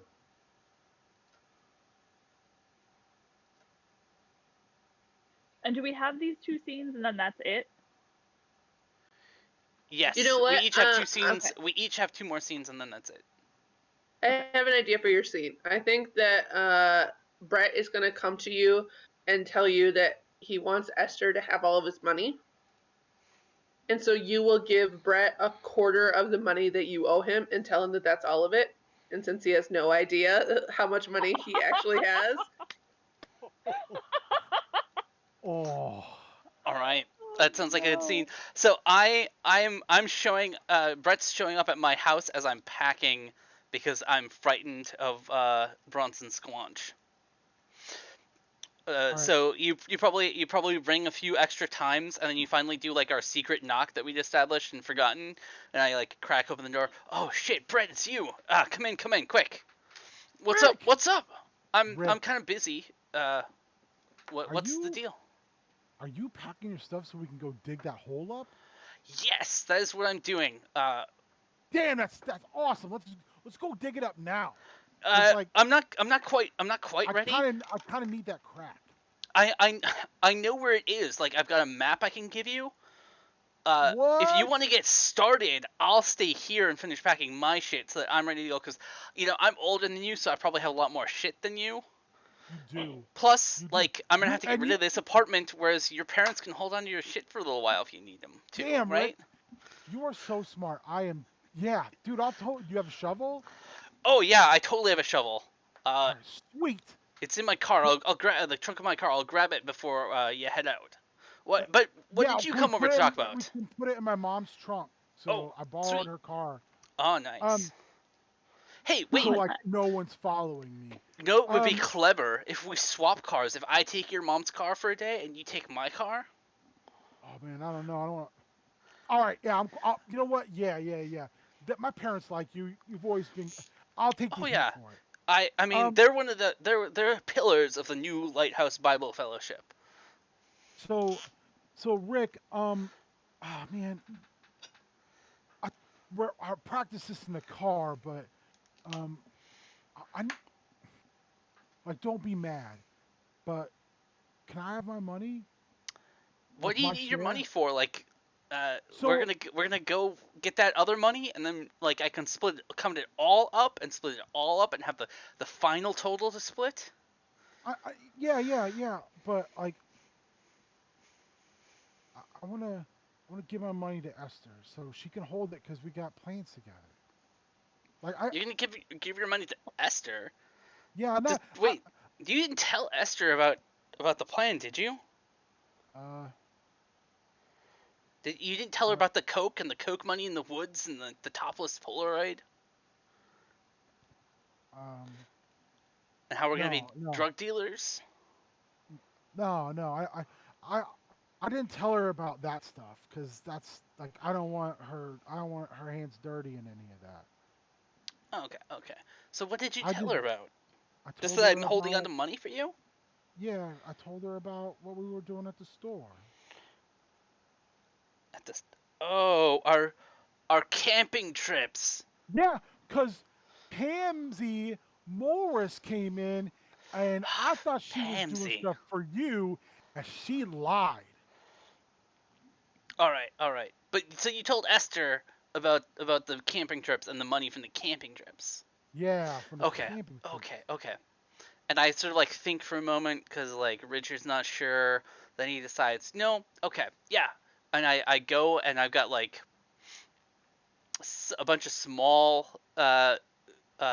small duffel bags like the ones that are like a foot long. And we haven't been doing like we've been getting like singles and fives when we're taking. So I'll grab two of the six of them. The ones that I think have the most singles and fives in them and the least like 20s and 50s. I'm like, okay, man, here's your cut. Like, I'll give these. You can give these to Esther. You'll be set.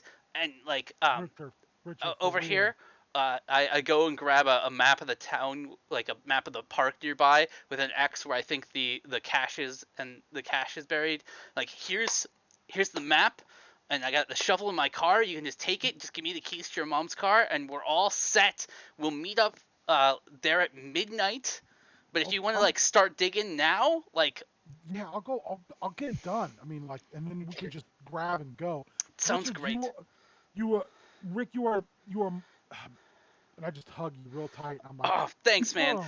I have an old, like, I'm imagining I drive an old conversion van I bought used from the church and took the church decals off of. So like this is why I want you to take the van, my van, man, because then you can fit more of the cash in it. Like if you take your Yeah. mom's station wagon, like it's roomy, but like you don't Well, need it to might worry be about getting it dirty, the van dirty. yeah, So yeah, and then she would know. yeah, exactly, Like, man. See, and we're I on the just same told wavelength. I just told her I was bringing my Super Nintendo over here so we could play some Lakers Celtics. Yeah, So like, and they're cool if I stay overnight because they know you're cool. yeah. So if her car is here, then like we're good. Yeah, it's totally gonna be here. So it's gonna be here until midnight.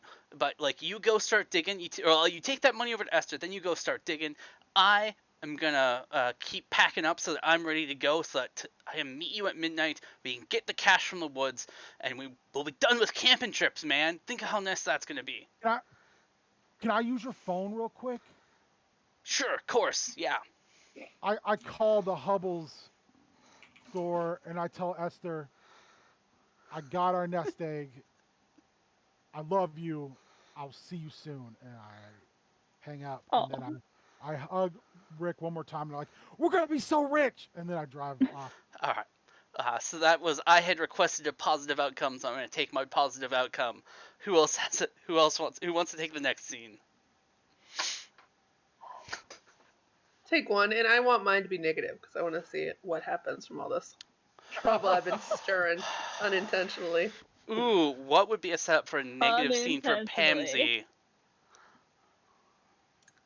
I feel like she's now going to be a little more into the whole Deacon conspiracy, and is going to be very nosy about it, and start interrogating him as he's packing. Ooh, And no. just be How all about sorts of how about this that has a negative consequence? Is she shows up at Deacon Timothyson's house right after he's left, because he's leaving right as soon as Brett gets out the door in Brett's mom's station wagon. Once he knows that Brett isn't going to see him drive off in it, and she meets Bronson Squanch. Oh, Oh yeah, Squad. I love that. Oh, yeah. Okay. So Pamsy shows up. There's no car in the part, or like you probably don't know what Timothy. Well, you know the van. There's no van in the parking lot of Deacon Timothyson's apartment building.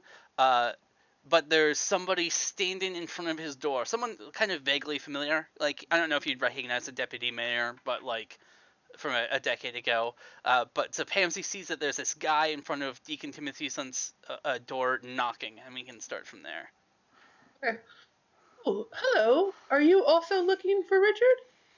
I'm not sure he's home. Is someone going to be the... You're gonna be Ron Squanches again? I'll be Bronson Squanch. Ron, He's like, not oh, Ron Squanch. oh, hello. Yeah, I'm here to see Richard. Do you happen to know him? Oh wait, Yes. I know you. You're one of them church ladies. I am. Have you attended the lighthouse? Oh man, I ate your bread. Yes. Delicious. I hope you Delicious. enjoyed it. I put so much love and faith into it. I love it. I love it. You know, if things hadn't gone kind of the way they went, and I was still running for office, I would definitely ask you to do bake sale work for me because, man, just running for office. Oh, have you? Are you elected? No, I'm out of that. I'm out of that game. Oh, well, I'm more than happy if you would like to stop by my house anytime. I usually have a spare 4 or 5 loaves lying around. I will take you up on it. I'm getting ready to head back to Boston soon. I will take you up on that offer. I just have some business I have to take care of first. Oh, so, yes. You know this Richard guy, right? Yes. He is the deacon at the lighthouse, of course. And I also was kind enough after he was disappointed in not getting our head pastor position, to get him a job at Esquire Kids with me. Yeah. That's a good deed of you. Yes. Do you know where he is? I don't. He was supposed to come in for a shift today.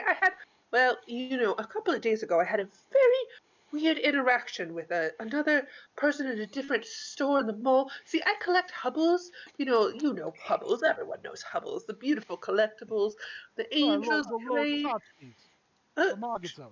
tchotchkes. They're collectibles, not tchotchkes. It's a You mis- say collectibles, I say shotskis. It's the same Oh, thing. okay. But anyway, I had this weird interaction with there's a there's a store that sells them in the mall, and there was a man named Brett who works there, and I had a weird interaction where he called me a mule. He thought I was like picking something up for Richard, and then Whoa. he's He called you a what? a mule, which I thought was very odd. I don't. Yeah, that is the odd statement. Do you, so you work together with Richard then?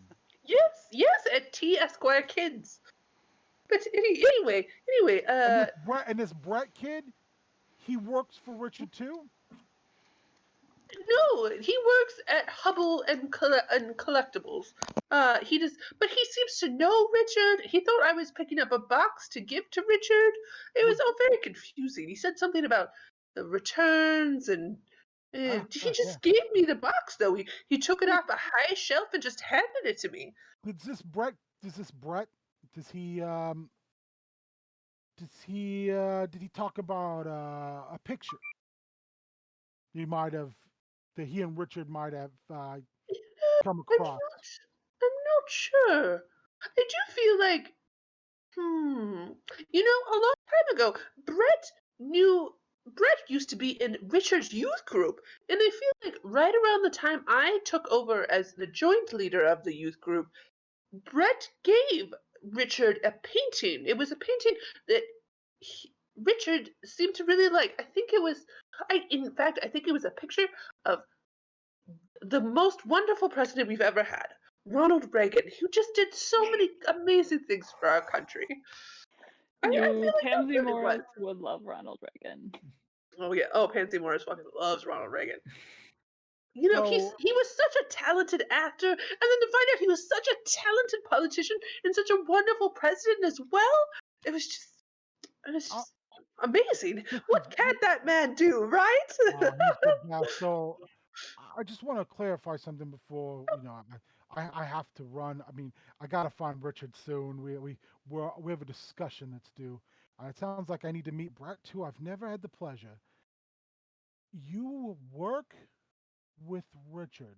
Do you work together all the time? Because it sounds like you were moving boxes for this guy, bringing to and fro. Oh no, the boxes was something for me, for my dear. It was a collectibles. So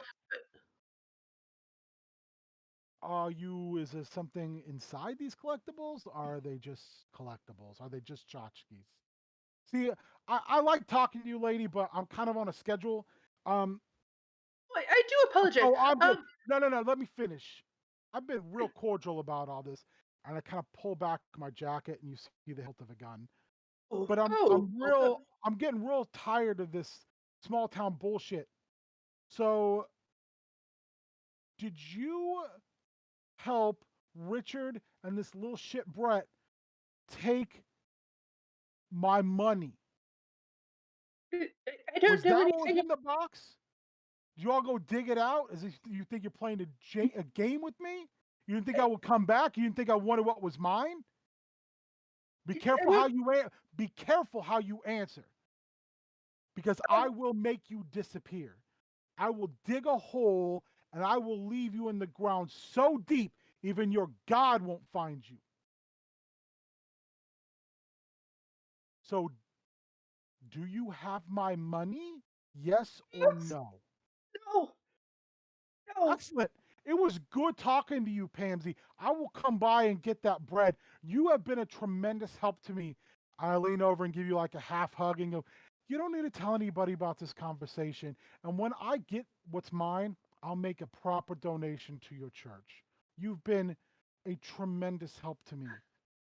Oh no. And it's not like, I just forget this conversation ever happened. Because What conversation? exactly, because what comes next you don't need to know about. May the Lord bless you. And I walked back to my car and I started up because there was no car in your like driveway, right, Richard? There wasn't the like Pamsy would recognize the old church van, so the old church van wasn't there. Was No, because I took the station, Brett's mom's station wagon to drive perfect. away. Thank you. Yep. I thought I missed something for a second. No. Yeah. So Bronson Squanch leaves. All right, I gave Cassie the negative car that she asked for. Who wants Who wants a different a scene? I just want to say that was super intense. I was like, Yeah. that was so good. And you're so fucking great. You're amazing. Oh man, I'm torn on how I want to do this. Also, I gave that man my home address. I'm fucking terrified. Isn't that wonderful? He's gonna come get some bread before he leaves town. I know. Oh man, I don't know. Does anyone have a scene they want? Do we still have either option for scenes that we can either choose an outcome or Yes, like, set the scene ourselves? Yep, you can either choose an outcome or set the scene. Either is still acceptable. I'll choose the outcome. I'll choose the guilt. So you don't choose the tilt. You just try and work those in. You choose a positive or negative. Positive. All right, it's a positive scene. So I think we pick up. I don't know if there's anyone else in the scene, but I think we pick up with Brett going to that spot in the woods and digging and finding just like a Rubbermaid tote full of $100 bills. That was Bronson's stash that he tucked away. Yeah, so Brett's digging and he's kind of whistling and he's super excited and he hits the plastic and he pulls it out and he's like, oh. Okay. And I open it up a little bit to look. I'm kind of afraid to look without Rick there. And I'm like, this isn't cocaine. And then I like look down. I'm like, oh my God, this is so much money. And I pick the tote up and I put it in the van and I'm like, okay, Rick, gotta hurry up and get here. Oh man, Esther's gonna be so friggin' excited. That's it. All right, positive so far with ominous hints, perhaps. I got a scene between Pamsy and I. All right. Where I go to her to talk about the fact that Esther and I are leaving the church, or the cult, the church, and then I'm gonna be super guilty, and I'm going to admit to her that the knives that I sell, I know they don't come from a positive place. They come from like a children's sweatshop and Oh no! some like small third world country. Oh no! And also that I haven't been honest with her about keeping true to my own church's tenets. All right. Are you meeting at her house or? Yeah. Yeah, I think I'll meet at Pamsy's house. I feel like I'll be back at So you're back at the house and maybe Yeah. Well, he'll find out when he knocks on the door. All right. Okay. Okay. So Abraham knocks on the door.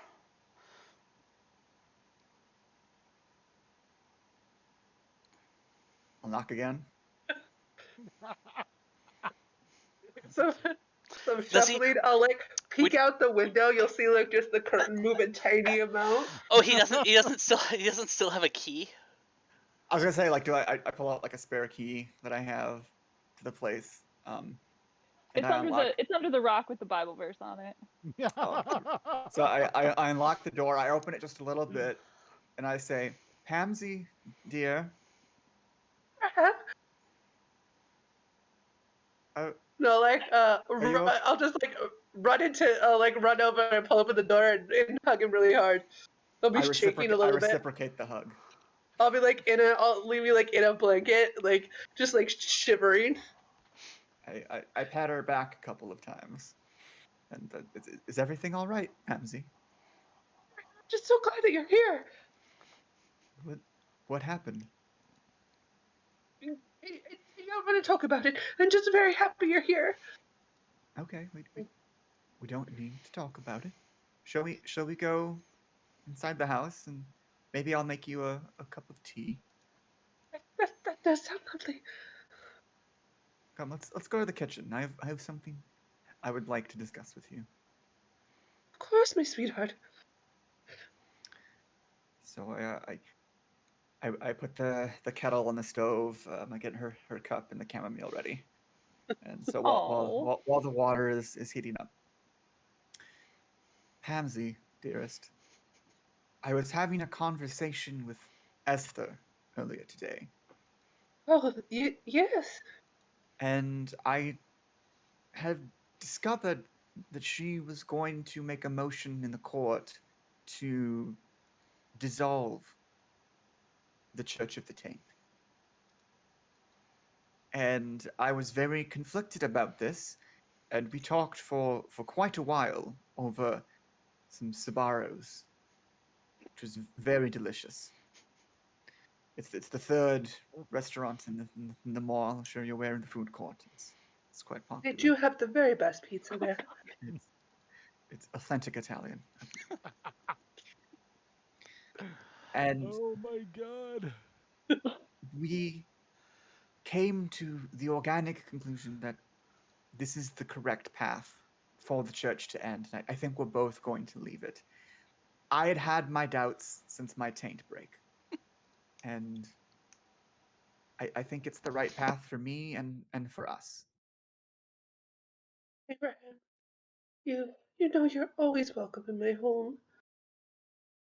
I would love it very much if you were to come and stay with me forever. And Oh, Pansy. Oh. oh, Abraham, you make me feel safe in a very unsafe world.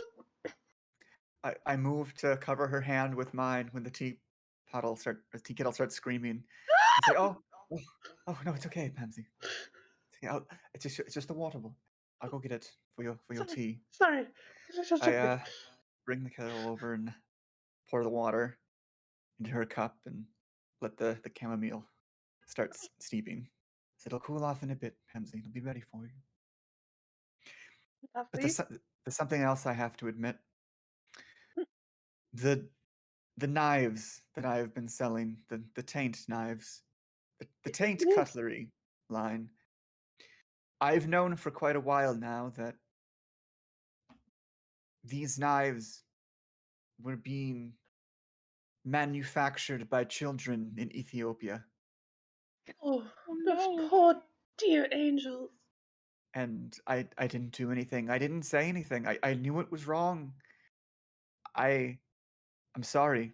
I hope you can forgive me. I'll work my hardest now to make this right. Abraham, I will save those kids from the taint cutlery. Abraham, such a brave, strong man.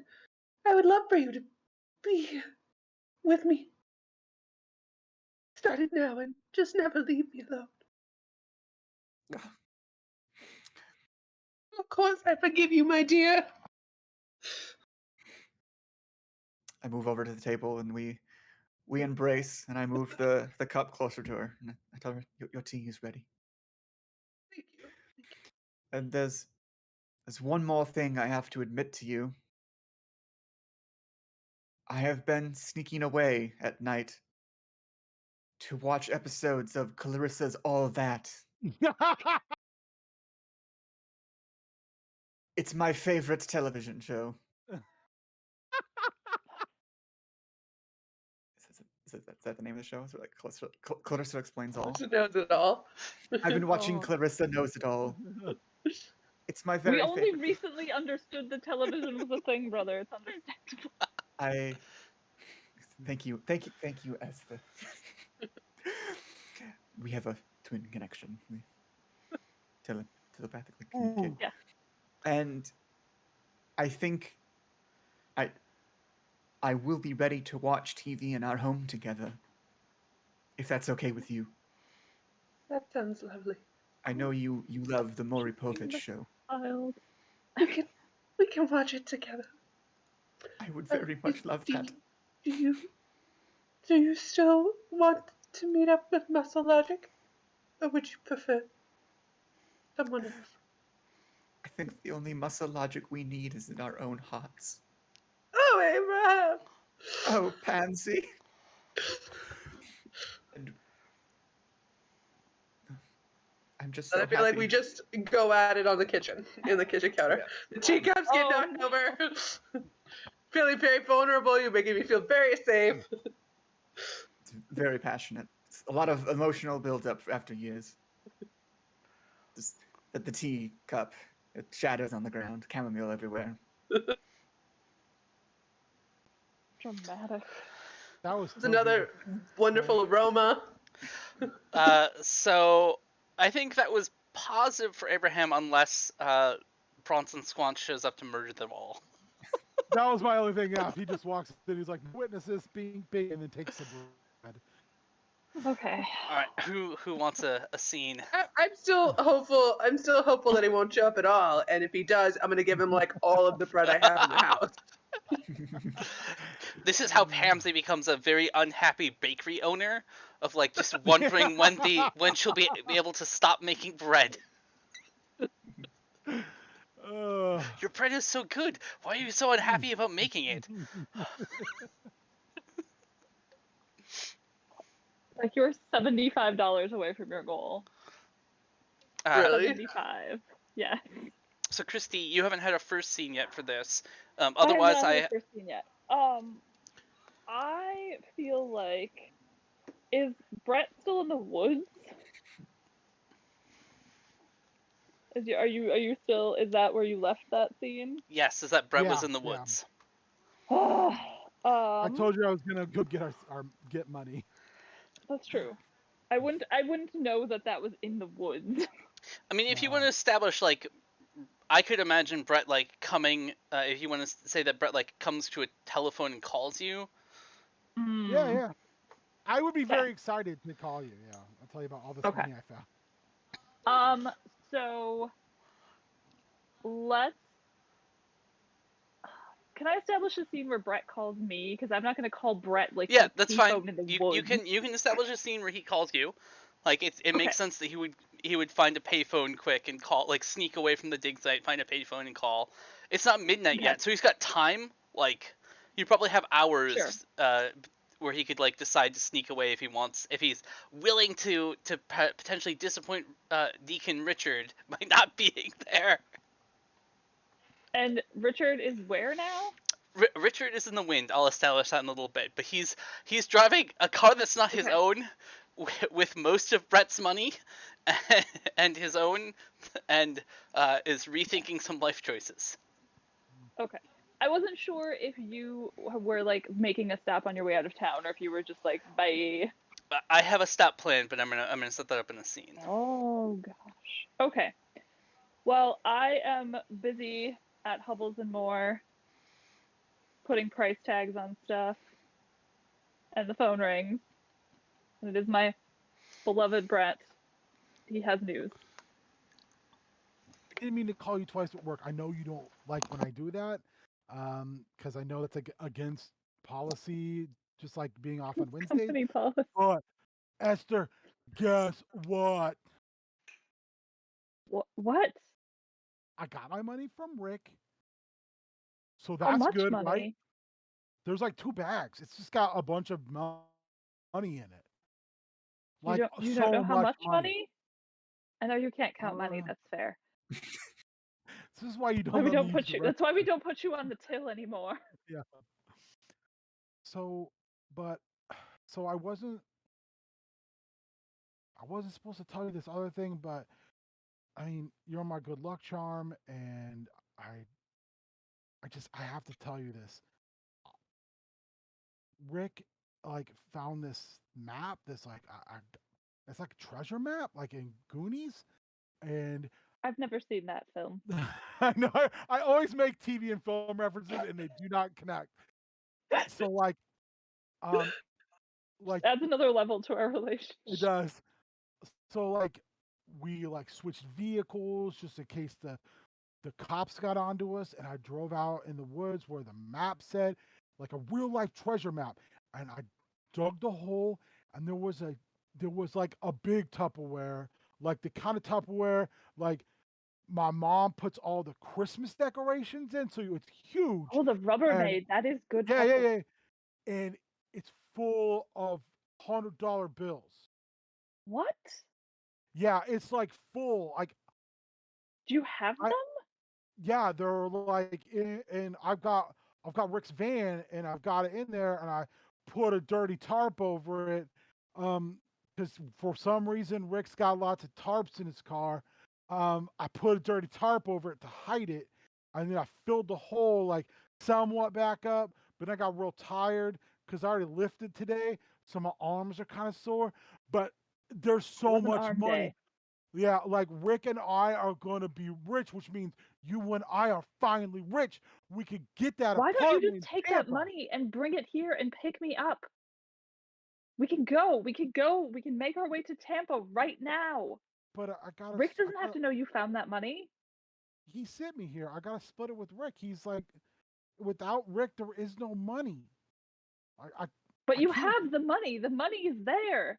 Yeah, but I gotta give Rick his money. Brett, honey. Why don't you come pick me up in the van with the money? We'll make Okay. our way to Tampa, and then you can wire him the money. But Rick's supposed to meet me at midnight. I don't want him to think that I did him wrong. Oh no, he'd understand. We'll leave a note. Well, do you think that's the right thing to do? I think it is. This is what you've always wanted. We can But I start a don't- new life together. We can get our apartment.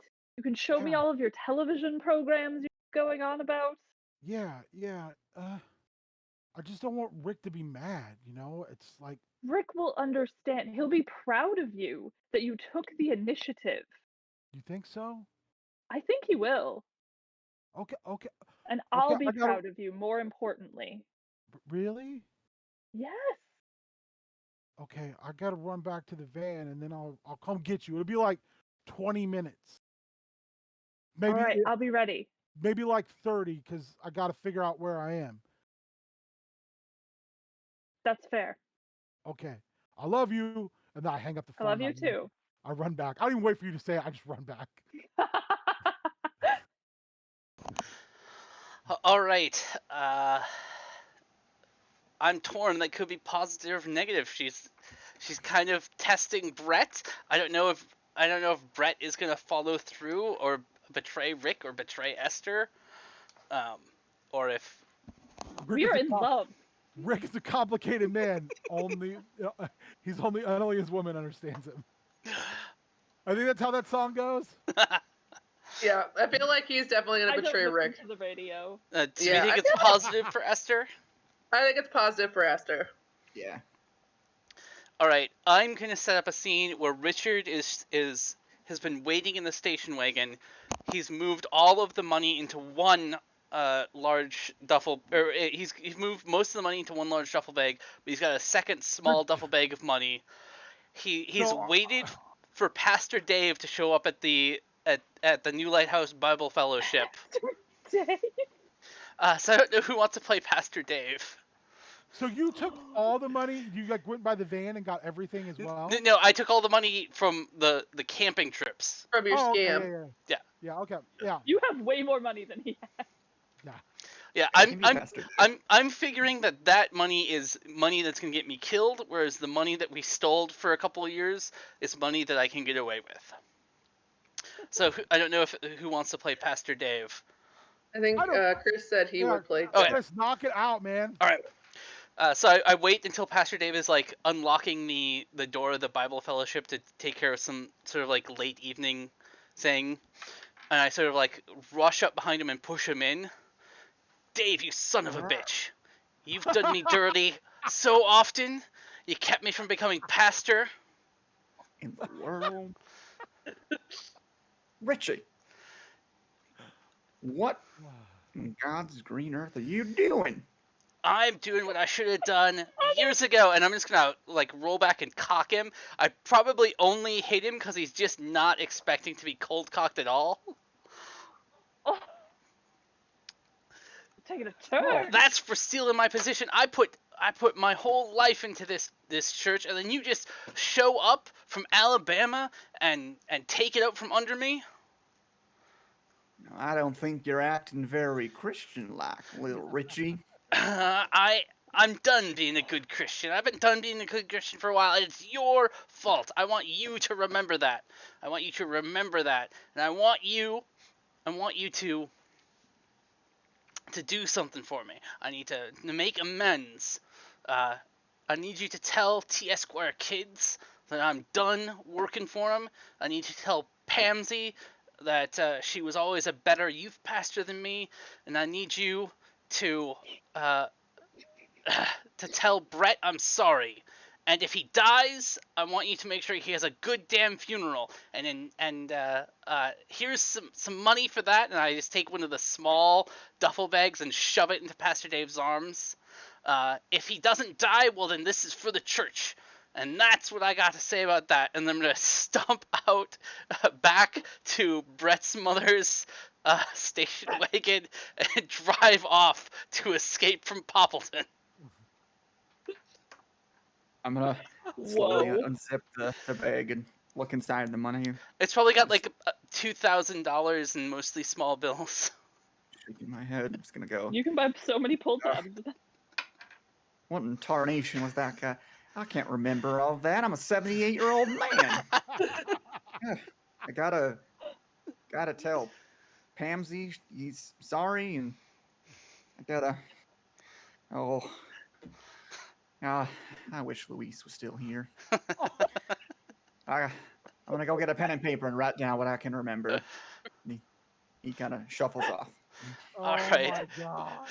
Do people think that it's a positive scene or a negative scene for Richard? I just love Pastor Dave, and I'm sad that we Pastor didn't meet him Dave until is the now. shit. And also, sad we Richard didn't just meet cold until cocked like a 78-year-old man too. Richard's bad news. He really is. I I think it also was. feel that like Richard's probably like in the clear. Yeah, I gotta say it's a positive for Richard. All right. Who else wants to set up a scene? Okay. Well, I think that since Esther suddenly has quite a windfall coming her way, she may decide to go and tell Abraham that she has this shit pile of money coming, and invite Abraham and by default Pamsy with them in the van as they drive to Tampa and start their new lives together, because Esther really just wants Abraham to fully embrace being free of the taint and living his new life and starting over, finding himself a job that isn't selling child slavery knives. And like Pamsy is obviously a terrible manager, so like we'll find her another job somewhere else. So The world always needs terrible managers. So are you going to Pamsy's house to like in Are person? you at Pamsy's house still? Yeah. Yeah. Are Yeah, you- we're making up on the kitchen floor. Oh yeah, we're So- making And the love. kitchen No, you're counter, at the Pamsy's kitchen house. table. So I'm supposed to have to go to your house and then figure out you're not there and then go to Pamsy. Also, you told Brett to meet you at the mall. It's gonna take you 20 minutes though. Okay, perfect. So Because I was like, I just, could just see putting... Brett in the like no parking zone in Richard's van, just like. Oh, Richard's wait, don't wear a watch. very conspicuous van. I feel like I would have left a note for Esther at my place. Yeah, So there's just- I'd be like E. Plus we have like comma, twin ESP, so at I Pamsy. probably clearly know where you are at all times. That's true. We have established that canon. It's true. So I will tell Rebecca that she's in charge because I'm taking a 15. And I obviously work like 2 minutes away from the mall because that's what you do when you're a retail manager in your 30s or 40s. I am going to get in my car, which is a 1989 Honda Civic, and I'm going to drive to Abraham's house, see his very finely crafted note saying exactly where he is, drive to Pamsy's house, and just like bang on the door.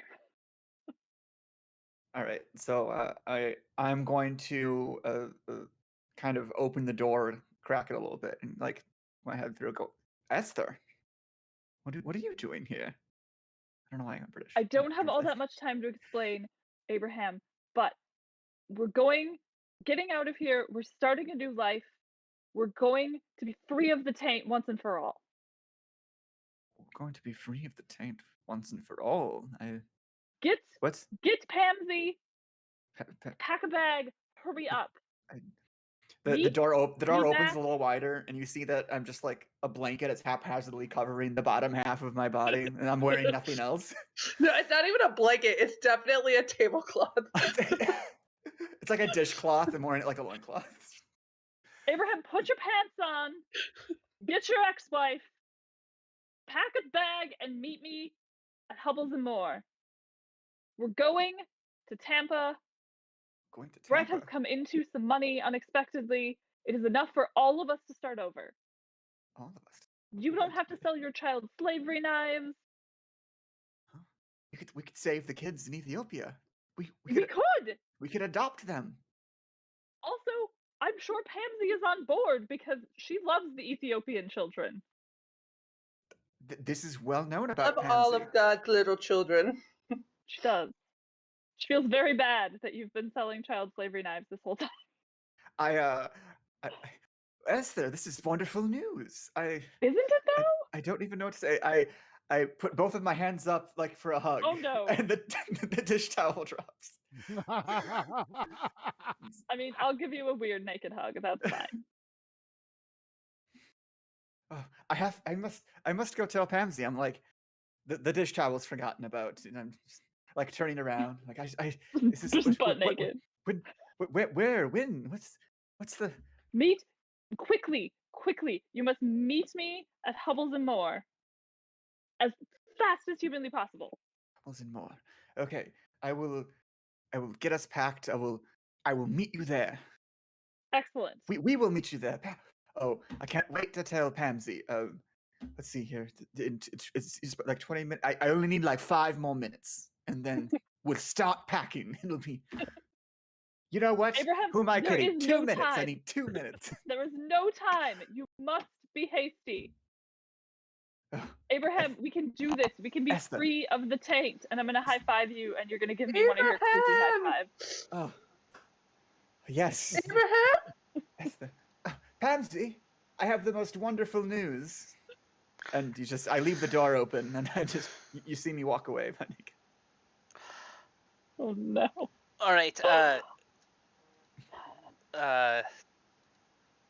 Do we think that was the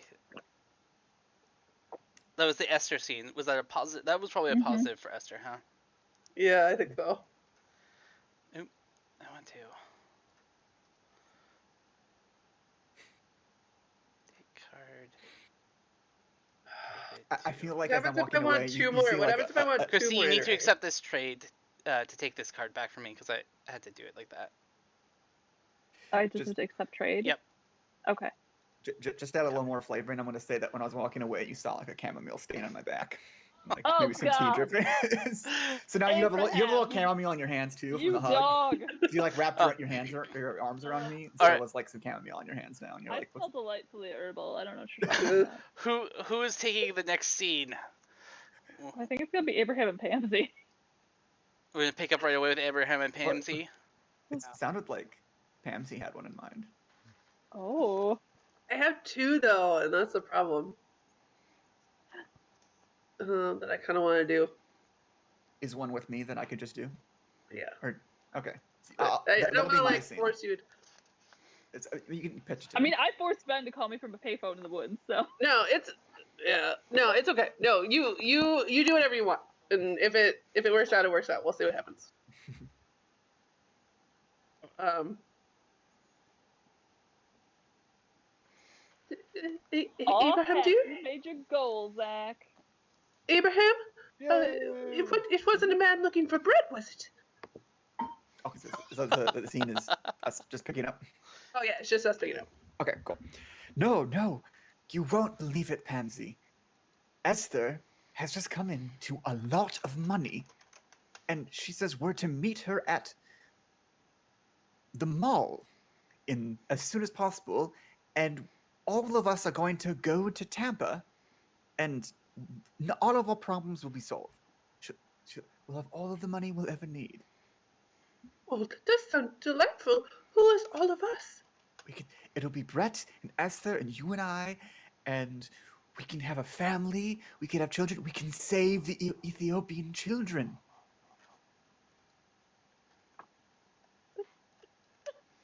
Brett and Esther? Yes. That's a thing? We haven't caught up in a while, but Brett actually came to me and asked for permission to marry Esther, and I gave it to him with the understanding that he would have to accept the taint as his Lord and Savior, but, I mean, pardon my French, fudge that. We don't care about the taint anymore. You use such cavalier language. Out the window. Now, she said as soon as possible, but I think we can brew another cup of chamomile. You are naughty. Are you catching my tea there? I'm going to need at least an hour to get all of my Humboldts packed up. I don't want them to break on the journey. Listen, we'll leave a note for Pastor Dave to just ship all of those things to us. We'll call him later. Oh, do you think he'll pack them correctly? I don't want them to break. You always said how much you admired Pastor Dave. Do you not have enough faith in him? You're right, my dear Snookums. Let's brew another cup, shall we? Oh, we shall. And I clear the table again. Like rip the tablecloth off. Leaving your asses behind. We've established I only need 2 minutes. Canon. Wow. Also, I feel like there's not much for me to pack. I don't know how much of my stuff is going to be at Pam's. All right. So I think that was a positive one for Pamsy. For sure. I mean, Pansy's getting that D. All right. So Which then I think is her She entire even goal thinks from it's that good. scene. we have a Yeah. scene for Brett and a scene for Abraham before we do our aftermath.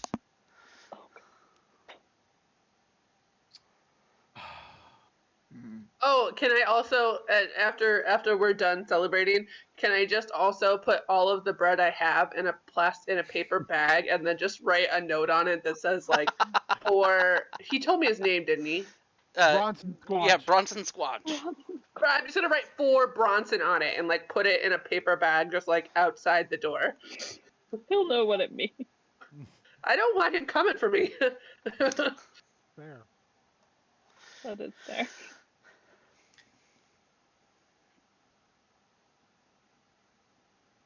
You got one, Brett? I could see this going so many different ways. Well, I'll say I can do Bronson if you need somebody to do a Bronson. I've got a different. I would like to do one with Richard. Ooh, how do you think Richard's? How do you think you and Richard are gonna end up running into each other? At a stoplight, going opposite directions. I'm coming into town. Richard's leaving. Oh, It's nice. like a deserted crossroads, and I'm like, "Oh my God, you're here!" I jump out the van, just like, "Oh my God!" Brett, I thought you were waiting in the woods until midnight. I swear, but I was gonna go pick up Esther, and we were gonna go to Tampa, and I was gonna call you and then send you your money. But now I don't have to do that. Now I can just give it to you. Oh, yeah. Ah, Richard, look at all this money. Oh shit! Here, you know what? You and Esther. This is my wedding gift to you. Just give me. I'll take 5 of those stacks. Just give me 5 of those stacks, and the rest is yours, my friend. That's all. That's all. That's you all I want. Dude, there's so much money in here. But you and Esther, you're starting a new life. I'm a single guy. I don't need that much.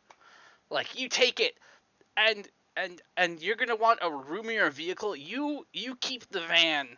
I'll return the car. I'll return your mom's car to your mom's house, and stuff. But you take the van. Like you deserve it, man. So like instead of 5, I just grab a bunch of stacks and I bring them over and dump them in the passenger seat. I couldn't do that to you. Oh, that's more than enough, man. That's more than enough. You're too generous. Please promise me that when it's time and I can get a hold and you'll come be my best man at my wedding. Oh, of course. I'll send an address to your parents where you can reach me.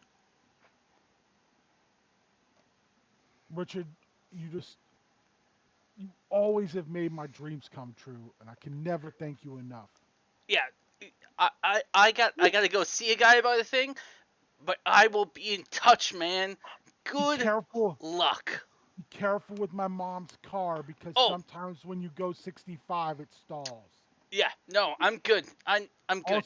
Also unleaded gas only. Yeah, I'm not a fool, man. Don't worry about it. Also, the tabs might be expired. You know, I'm just gonna be using it tonight and maybe a little bit tomorrow morning, and then I'll be dropping it off at her place. Just you don't worry about it. You keep the van. I'll send you the title. I'll send it to your parents' house. You're all set, man. Brett starts to cry and he hugs Richard again, and he's just like, "I will never forget everything you've ever done for me." this is a very pure relationship You got it, man. on one side. You're my best friend. Aw. You're like a brother to me, and I will always be there for you, Richard. You know, you get to Tampa and we'll be in touch, man. All right, be careful. And I'll run back and get in the van and head to town.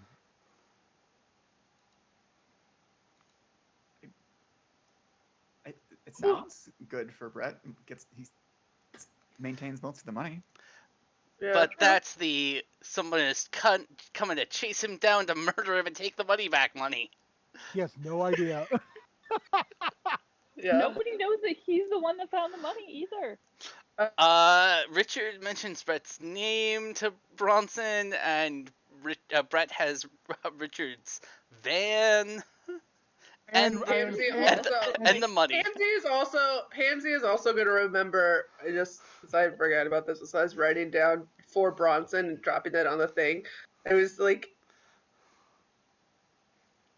Pansy also and confirmed. suddenly I'm a little nervous about meeting Brett, so I'm like slowing down because I'm like, because I don't want to tell Abraham why I am not super All right, eager. so we should figure out quick if that's a good scene for Brett or not. Yeah, I mean, I think it's positive. He thinks it's positive. It's not positive. Probably not positive, but Brett thinks most things are positive. Brett and Esther have a level of naivety, and idealism. All right, so that we're saying that's does positive not- for Brett. yeah. does not work in their Alright. favor often. So do we need to have a scene where Abraham's wondering why Pansy is slowing down? I actually had a different scene in okay. mind. Oh, go for it. That I'm gonna need I'm introducing a new character, and so here's the scene. Pansy and I were packing, or mostly she was packing, and decided that we were gonna drive separately because Pansy needed more time to get her stuff situated in her car. She has a van. She has a van, a big van, and I drive some. It's the youth pastor life. It's like a Geo Prism. I don't know, Geo Metro. A Ford Fiesta. Yeah. And so I'm going on ahead, to the mall to let Esther know that, hey, Pansy's coming. She just needs more time to pack. But on the way there, while I'm just stopped at a stop sign, I'm accosted by a black cloaked figure who is none other than Lisa Cornhub, the leader of the Church of the Latter-day Saints, who has gotten wind that Esther and I have filed to the court to dissolve the church. Oh no! I'll need someone to play to Lisa. No. If no one else wants it, I will play the hell out of Lisa. I want Brett Oh, to do get it. her. I want Ben to do it. Get her. I want Ben to do it Lisa, so bad. Pornhub. Go. All right, You're so, out, you're out. so I'm. What state are we in? I don't even know. Somewhere Not that's Florida. not not near Florida. Alabama. Let's say Illinois. Illinois. Okay. I feel like I'm driving and the windows are down, and I'm stopped at a stop sign, in my shitty car. Lisa just gets in the car. Oh, she does one of those. Hello, Abraham. I haven't talked to you in person recently. You're looking well. Oh, hello, Lisa. May the tank be with you. Yes, may it also be with you. Have It's you been? It's been some time since we commiserated, don't you think? Well, we have separate taint ceremonies per the scripture, so our chances for socialization are limited. But I always enjoy our conversations, Abraham, Lisa. I'm going to ask you a question. I need you to be completely honest with me, as the taint would dictate. As the taint would dictate. I have heard untoward things about you and your sister. Things that have shaken my very faith. Oh, that is very Oh. concerning to hear, Lisa. I have heard that Esther is leaving the circle. She's already stretched it to the breaking point, and now she wishes to leave, to rupture the taint. Esther would never dream of Hmm. rupturing the taint. I have no idea where you would have heard such a thing. In fact, I am on my way to Esther right now, so Oh, we may partake in the sacred twin taint ritual, which is very private, as you know. if I could show you proof of her impurity, would you assist me in enacting the expulsion rites? What? She reaches in her purse and she lays a curved knife on her lap. Oh, What? It's If you only, can, it's only what the taint dictates. as the taint dictates, if you could provide such evidence, then when I go to collect Esther, I would be obligated to bring her back to the sacred taint for the expulsion ceremony, as the taint dictates. Unfortunately, Abraham, I feel like this is a far more urgent case. And she whips out a manila envelope. And inside it's pictures of her missing taint ceremonies to hang out with Brett, sneaking into Brett's basement window. Oh, I can see how this would be alarming for you to see. However, He is not one of us. I He have is a the blasphemer. I have the utmost assurances from Brett upon sorry to raise my voice, Lisa. No, I did not mean to raise my voice. I have Brett's assurances. When they do the ritual of taint merging, his future will be filled with the worship of the taint. It will be his only savior. It was my only request when he asked me for permission. I would never give up Eth's taint like that. Abraham, Appreciate that. I am a lot of things. I am, however, not a fool. Your life has been surrounded by the taint. The taint is always watching with its one singular eye, always listening, and the taint knows. The taint knows you have betrayed us, Oh, Abraham. Lisa, I am as sorry. And Lisa, she Lisa, picks the knife up her lap and she gets ready to stab you as you're Lisa, driving. wait. I have one more piece of evidence to proffer for you. She's got like the knife. She stops like just with one little As nick you on your know, neck.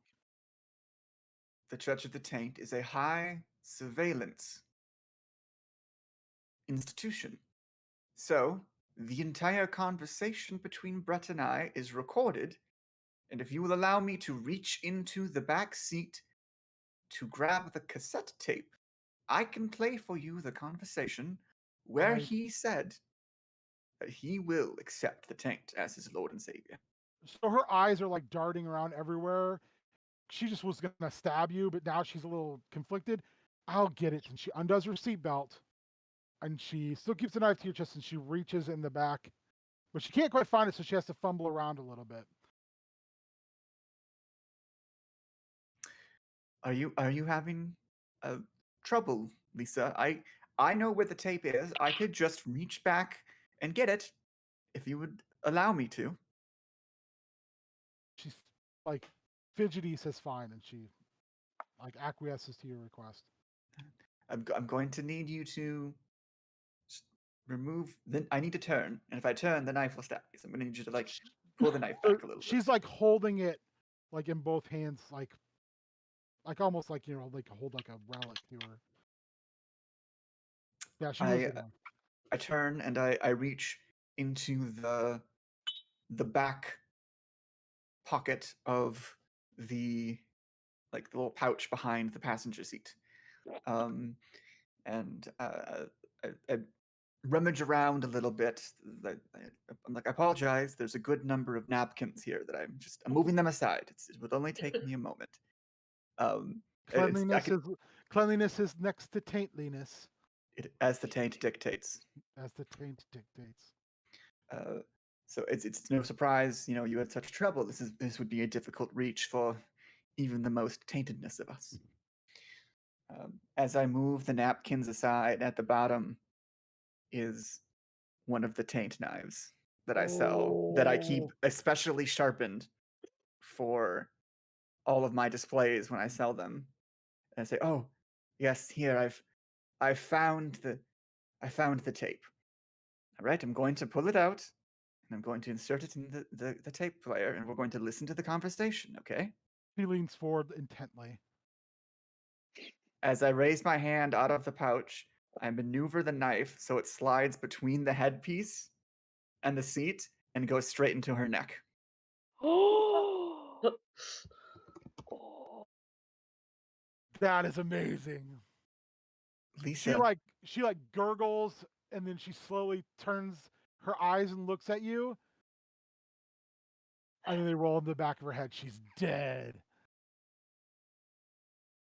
And Lisa, Damn. that was for my sister Tammy.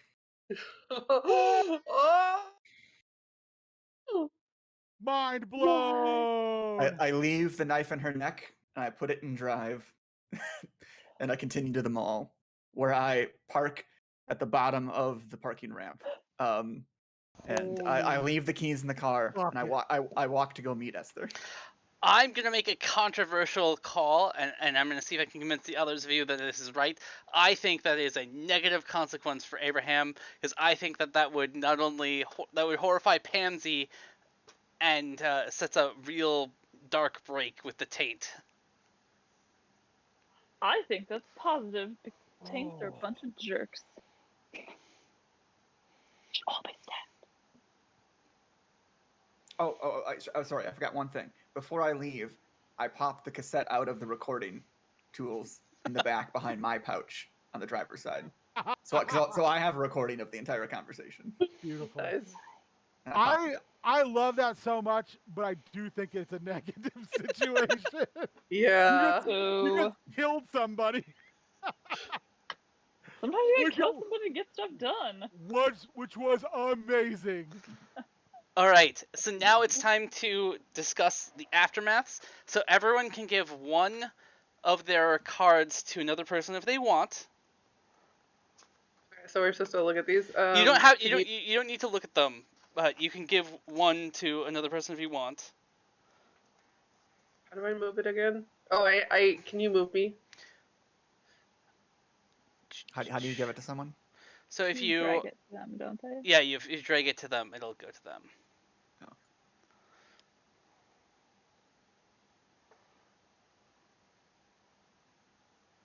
And then they I might didn't need to read what say it says. I just. We just move it to you. Move it to the person we want to give it to. yeah, if they are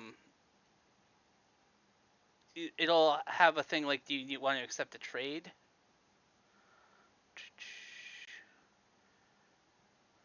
I don't know how to do that. I'll just do this then. Hopefully that works. Yep, or you can just drag it onto where they. Okay.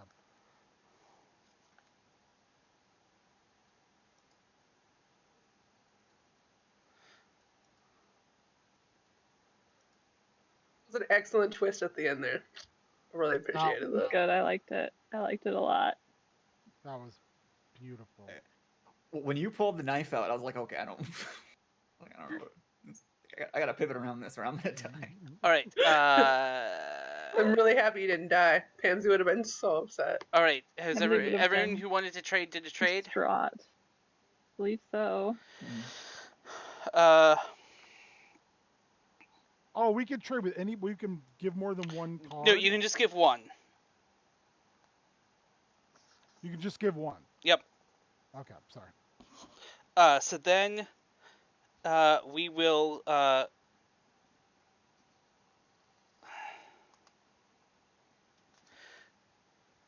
take aftermath cards. Oh lord. What is the benefit or drawback of giving that card away? I mean, it just lets you like, so like I got rid of a positive card because I think that bad things might be coming to Richard Timothy's son. Oh. So it doesn't matter like what's on the card. It's gonna help us get the after. No, it's the number. Oh shoot! Then I shouldn't have given you that card because I Oh. thought it was. Which one was it? Was it the Innocence? Yeah. Also, Esther. So you can accept the trade. Thank you. Yes. Tammy's full name is Tambourine. It was during the prime hippie movement. Oh. We were born into the cult. She was not. Oh. Which is why she had Tambourine. difficulties and she went through the expulsion. Tambourine and Esther and Abraham. So now we look at our outcome cards. You can put them down and flip them, and you will add up the numbers as we did during the tilt. It will be a higher number, number 0 or higher, blue or red. So I have a blue 3. I got a blue 6. How do I flip this card? You select it and then do flip card. Right click and flip card. Can you move me? I can't see what mine is. Oh, and you had this one too that somebody gave Yeah, you. these two are mine. Oh, and Oh, but we don't use the tilt cards anymore. yeah, I don't know who this other positive belonged to because I only took one. Somebody gave it to you. But I gave one of mine away, and then you gave me one. Did another person give it to you? So, did somebody else give me a card? I may have accidentally given you a card. Well, there should Yeah, be I how don't- many? 1, 2, 3, 4, 5, 6, 7, 8, 9, 10. Yeah, 2 per person. Yeah. Because how many do you have, Abraham? I have 2. And I gave gave one. Two. I gave away one, and Ben didn't end up giving me one. So you ended up with 2. You have the 3. 2. You're good. Just don't worry about it. What's this other one?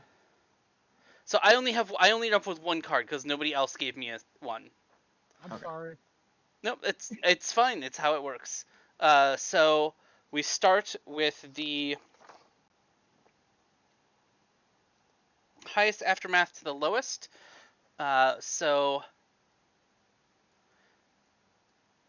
We've got a three-way tie. 3, 4 and 6. If the card has been taken, we'll take the next appropriate. So, so Christy has 3, Ben has 4. All right, so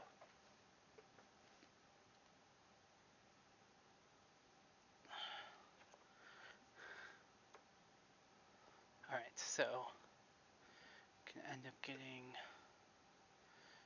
Ben. Oh no, sorry. Do people remember what they had from the? I think we forgot the tilt. Do people remember what they ended up with the tilt, or before the tilt? Like what do cards you we mean? had before we gave them away. Yeah. Okay. I thought we didn't need those anymore, but apparently we did. It's fine. We won't worry about the aftermath as it's written. We're just gonna describe what happens. So, well, I'll just do it quick. Richard Timothyson has whatever several $1,000s in cash, and spends never returns the Finkelstein station wagon, abandons it somewhere in Idaho, and continues on to Oregon, where he ends up working on a clandestine pot farm, always wondering when Bronson Squanch is going to show up to murder him.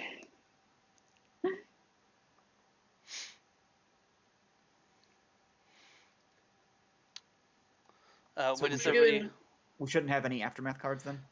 We'll just pick. Well, just pick a you guys can just describe what you think the aftermath is. I don't know if like what the and I guess for the 4 of you it's kind of collaborative because you were all leaving in the same thing. So what ends up happening with the 4 of you? Are you all ending up in the van? Do you think you escape from Bronson Squanch and make it down to Tampa? I'm going to be inspired by this one I just put in the middle, where it says someone or something survives against all odds. And I'm going to say that Lisa wakes up in the car, but her vocal cords, so she survives, but her vocal cords are damaged and she cannot speak. So she can. And then little known fact about the taint, like written words are forbidden. And so the fact that I left notes for Esther was like highly suspect.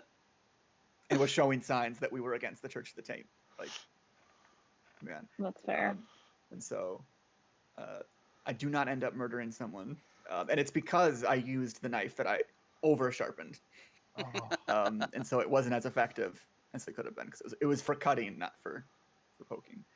But I eventually do meet up with Esther, and I'll let them decide what happens from there. I would like to use this innocence. Well, you know what? Someone else go. I'm not ready to go yet.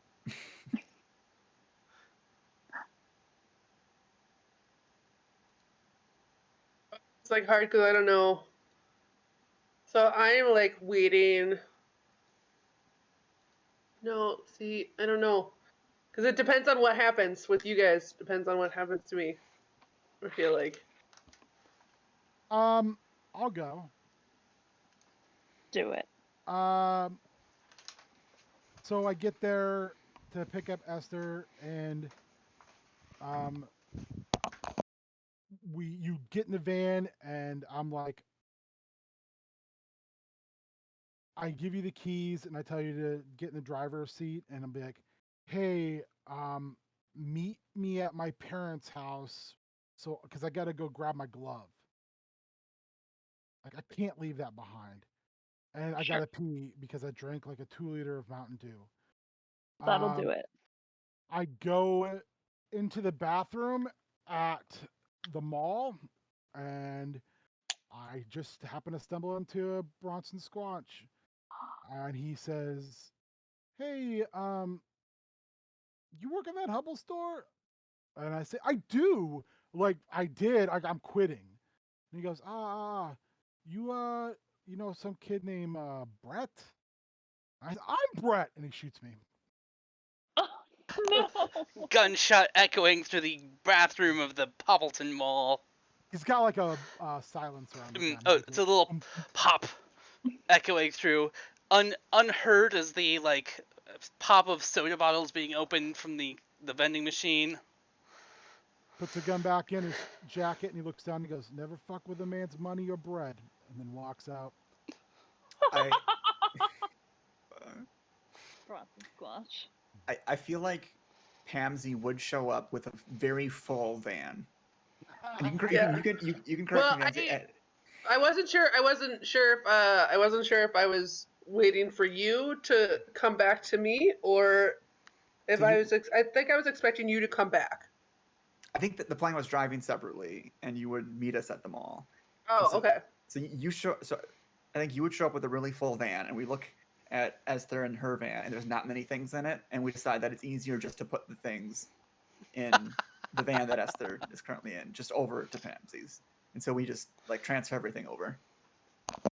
Okay. Excellent. I'm gonna see Bronson step out of the mall, and I'm gonna say, "Oh, just one moment, dearest," and I'm gonna like run over to him and be like, um, my future, my ex and future husband and I are going away. Don't worry, I didn't tell him anything about you. But I just wanted to let you know, I put the rest of my baked bread on my doorstep. It's all for you. It's in a bag. You take it all. It's yours. I even put my recipe in it so you can make your own bread. He takes out a business card and he puts it in your hand, and behind her are a couple $100 bills. Or he's shaking your hand. He goes, "Thank you. Without you, I never would have found one of the people I was looking for. If on that card's my number. If you run into that the deacon, Richard, yes. you give me a call. Of course. He and I still need to talk. But thank you for letting me know about Brett. I appreciate it. I'll take that bread. You keep looking up, huh? You keep looking up. Uh, Mazel tov on the engagement. thank you. Couple And I $100, shall, like, little bit of money to help you out, you two lovely kids out. oh, thank you. And then she'll like turn around, skirt, run back to the van. And we were gonna meet Brett at his house, right? We were gonna meet Brett at his house. So at that point, we would drive away. Yep. And I feel like Bronson would go to Pamsy's house to pick up the bread at the same time that Pastor Dave is showing up with his duffel bag full of money Oh, Pastor Dave. to start. Oh, right. To start conveying some of Deacon Richard Timothy's like last requests. Oh, right. Yeah. Alrighty, now I just gotta drop off this bag. And Oh, talk to hey. Pamsy. Oh. I heard that bag on the steps is for me. It's Pamsy left it for me. It's a gift. Oh, did she? No, Yeah. I have a message for Pamsy. I was wondering if you could give it to me, or she inside that I could talk to her. No, she was leaving town to get married. She's a lovely kid. Hey, so do you have like a collar or anything that identifies you as part of the clergy? I feel like I have something that identifies me as part of the Church of the Bible. He's probably wearing the tracksuit tracksuit jacket for the Fellowship of the Biblical Fellowship or the Lighthouse Biblical Fellowship. So you're one of them churchy people. I'm looking for someone you might know. I haven't seen him in a while. And I really need to talk to him. It's Pas- important. Pastor Dave would also have like a shiner or Yeah. a bloody nose of like the remnants of bloody nose or something. You know, Richard Timothyson, something like that. Talking about Little Richie? Oh yeah. I know him. I just thought he gave me this list of requests that I gotta go and do, and Did stuff he? like full of money that now thankfully you're Oh. taking off my hands because I didn't know what to do with any of Oh this. yeah. It's just I'll take that duffel bag. Let me help you out there and ease your burden. I I'll tell you what. appreciate that. I'm an old man, and I really appreciate that. There aren't people like you in society anymore. I know. There's too much of those other people, if you know what I mean. I do. The world is not what it once was. I hand him a business card in his hands. I'm shaking it with both hands. I say, thank you, Father. If you run into Richard, just call that number, and I'll make sure that we run into each other again. I can't tell you how nice it is to meet you. Would you like a small piece of bread? I would love a small piece of bread. Body of Christ and all that. I was gonna say I sit up in front of the church and I give bread out all day, and no one ever offers me bread. I sit down on the steps and share a piece of bread with Pastor Dave. You're a good person. You know that. I'm gonna pray for you. I'm gonna pray for you. I appreciate that, Pastor Dave. I appreciate that. It's just you seem to know all these people. I thought I'd share this list with you. Maybe you can help me figure out. I gotta. Is that list from our friend Richie? It is from our friend Rich. I would love anything I can do to help Richie out. I would love to do that. I'm supposed to tell Brett, from his youth group. Sorry. You ain't got to worry about Brett. Brett's busy. I gave Brett a little something to do. I see we covered Pamsy. Supposed to tell her I was appreciated her. I appreciate Pamsy as well. She helped me a great deal. Well, I think that's about all I could remember from the things that he told me.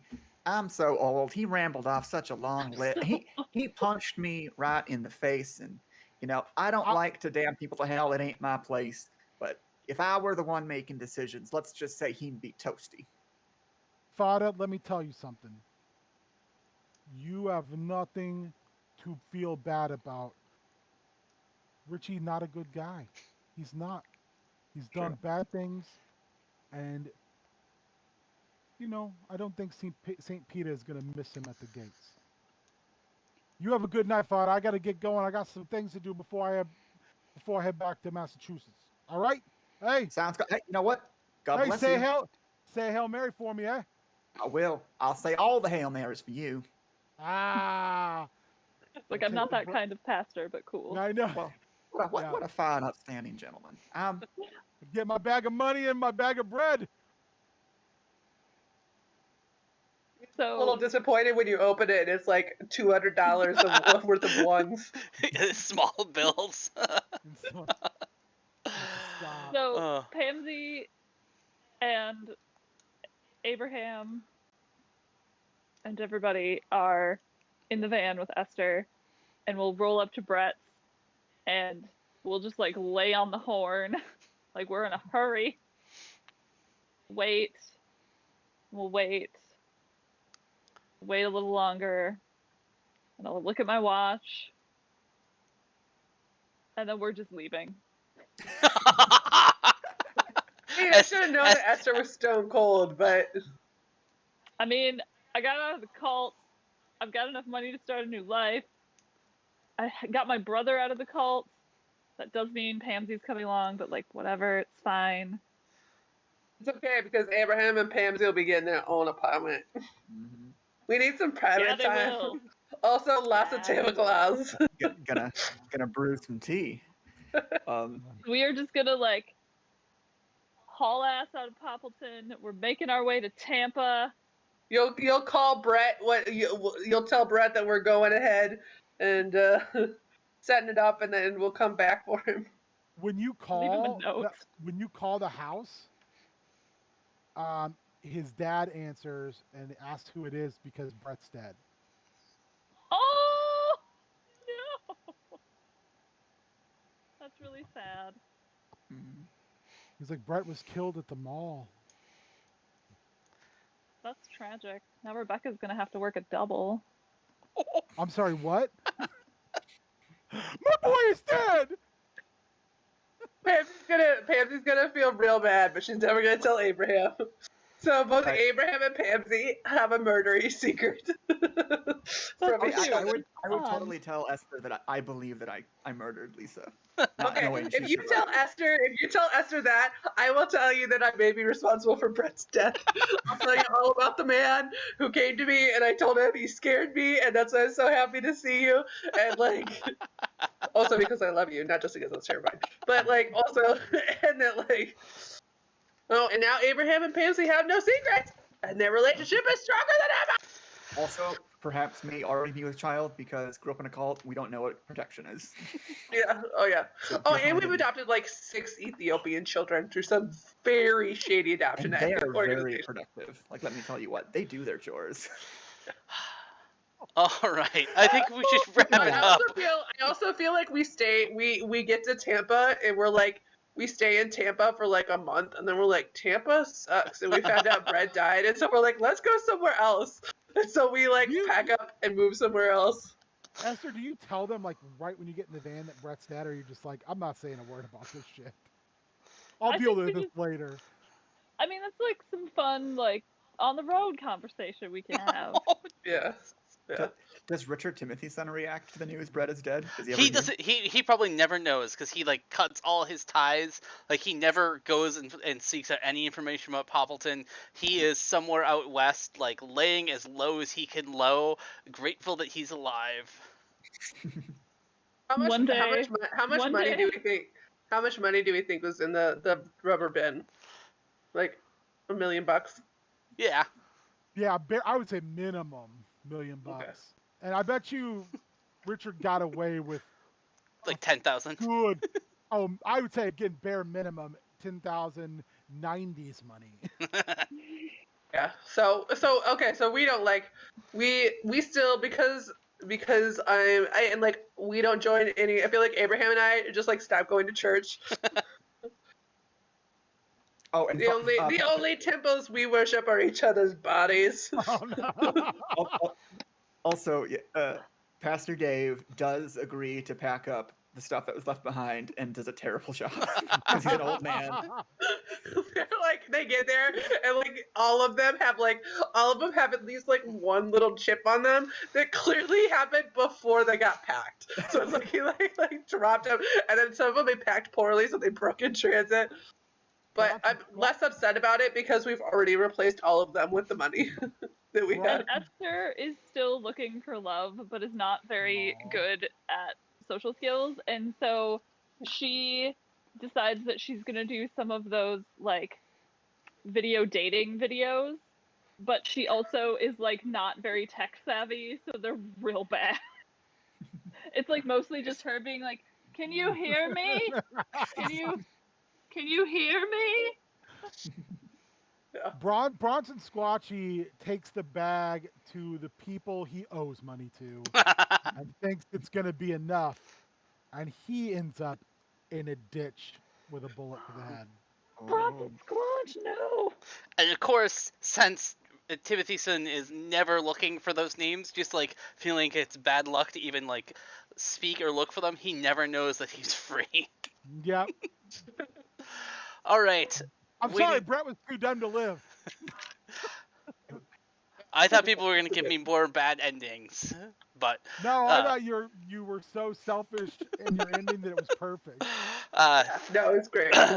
Thanks everyone. Christy and I have pizza that's cooling, so we're gonna have some dinner and relax after a long weekend and watch maybe the second worst John Carpenter movie. Oh. The first what? The second worst John Carpenter movie. I'm sorry. Which what did you is? say? So 2 weeks ago I watched Memoirs of an Invisible Man, the worst John Carpenter movie. And now tonight we're gonna watch John Carpenter's Village of the Damned. Okay. Again, I mean, when you're ranking John Carpenter movies, those are the two bottom ones, right? I feel like Go- Starman's also down there. No, Starman was pretty good. No! No, disagree. I was gonna say, I mean, like, but even like the Mars. worst John Carpenter movie is still better than like a lot of other. Have movies. you seen Absolutely. Memoirs of an Invisible Man? I have not. I have not yet. I've not watched it, but It's got Chevy Chase in it, which is rough. I don't know if I've seen any Is his John Chevy Carpenter Chase in a movies. serious role? have Because you he seen didn't any want to be John a... Carpenter movies? I don't think I've seen any of them. Have you seen The Thing, Escape from New York, Halloween, The No. Fog, Big No. Trouble in Little China, Oh, No, Little China? Oh my god. Escape I'm- from Oh my- Precinct 13. I'm a terrible person. Nope, I haven't seen none of these. John We're Carpenter? gonna have to have a John Carpenter movie-a-thon just to Yeah, we are. introduce Chris to John Carpenter films. It I sounds think like We I'm in for own a real lot treat. of them now. I think if you really want to punish yourself, have a John Carpenter-a-thon, but only watch remakes that other people make. That I know, sounds I'm working up It the is nerve. rough. I'm working up the nerve to watch the 2011 The Thing, which I've heard is actually not that bad. I have also heard it's 2018 not The Thing? terrible. The prequel thing. I've heard that the effects are awful. That's the key. The effects Yeah. are horrendous. Yeah. Anyway, John Carpenter's amazing. we're Hey, gonna guys. sign It's a off. lot of Thanks, fun. everyone. So much. You were awesome. Thanks. It Yeah, was so much fun. Yes! we Bye, of Mice guys. and Men this. We killed To one. Abraham, I'll never forget the time in the kitchen. I feel really bad. All right. Every Thanks, time I everyone hear who him, I'll donated. think of you. Bye, everyone.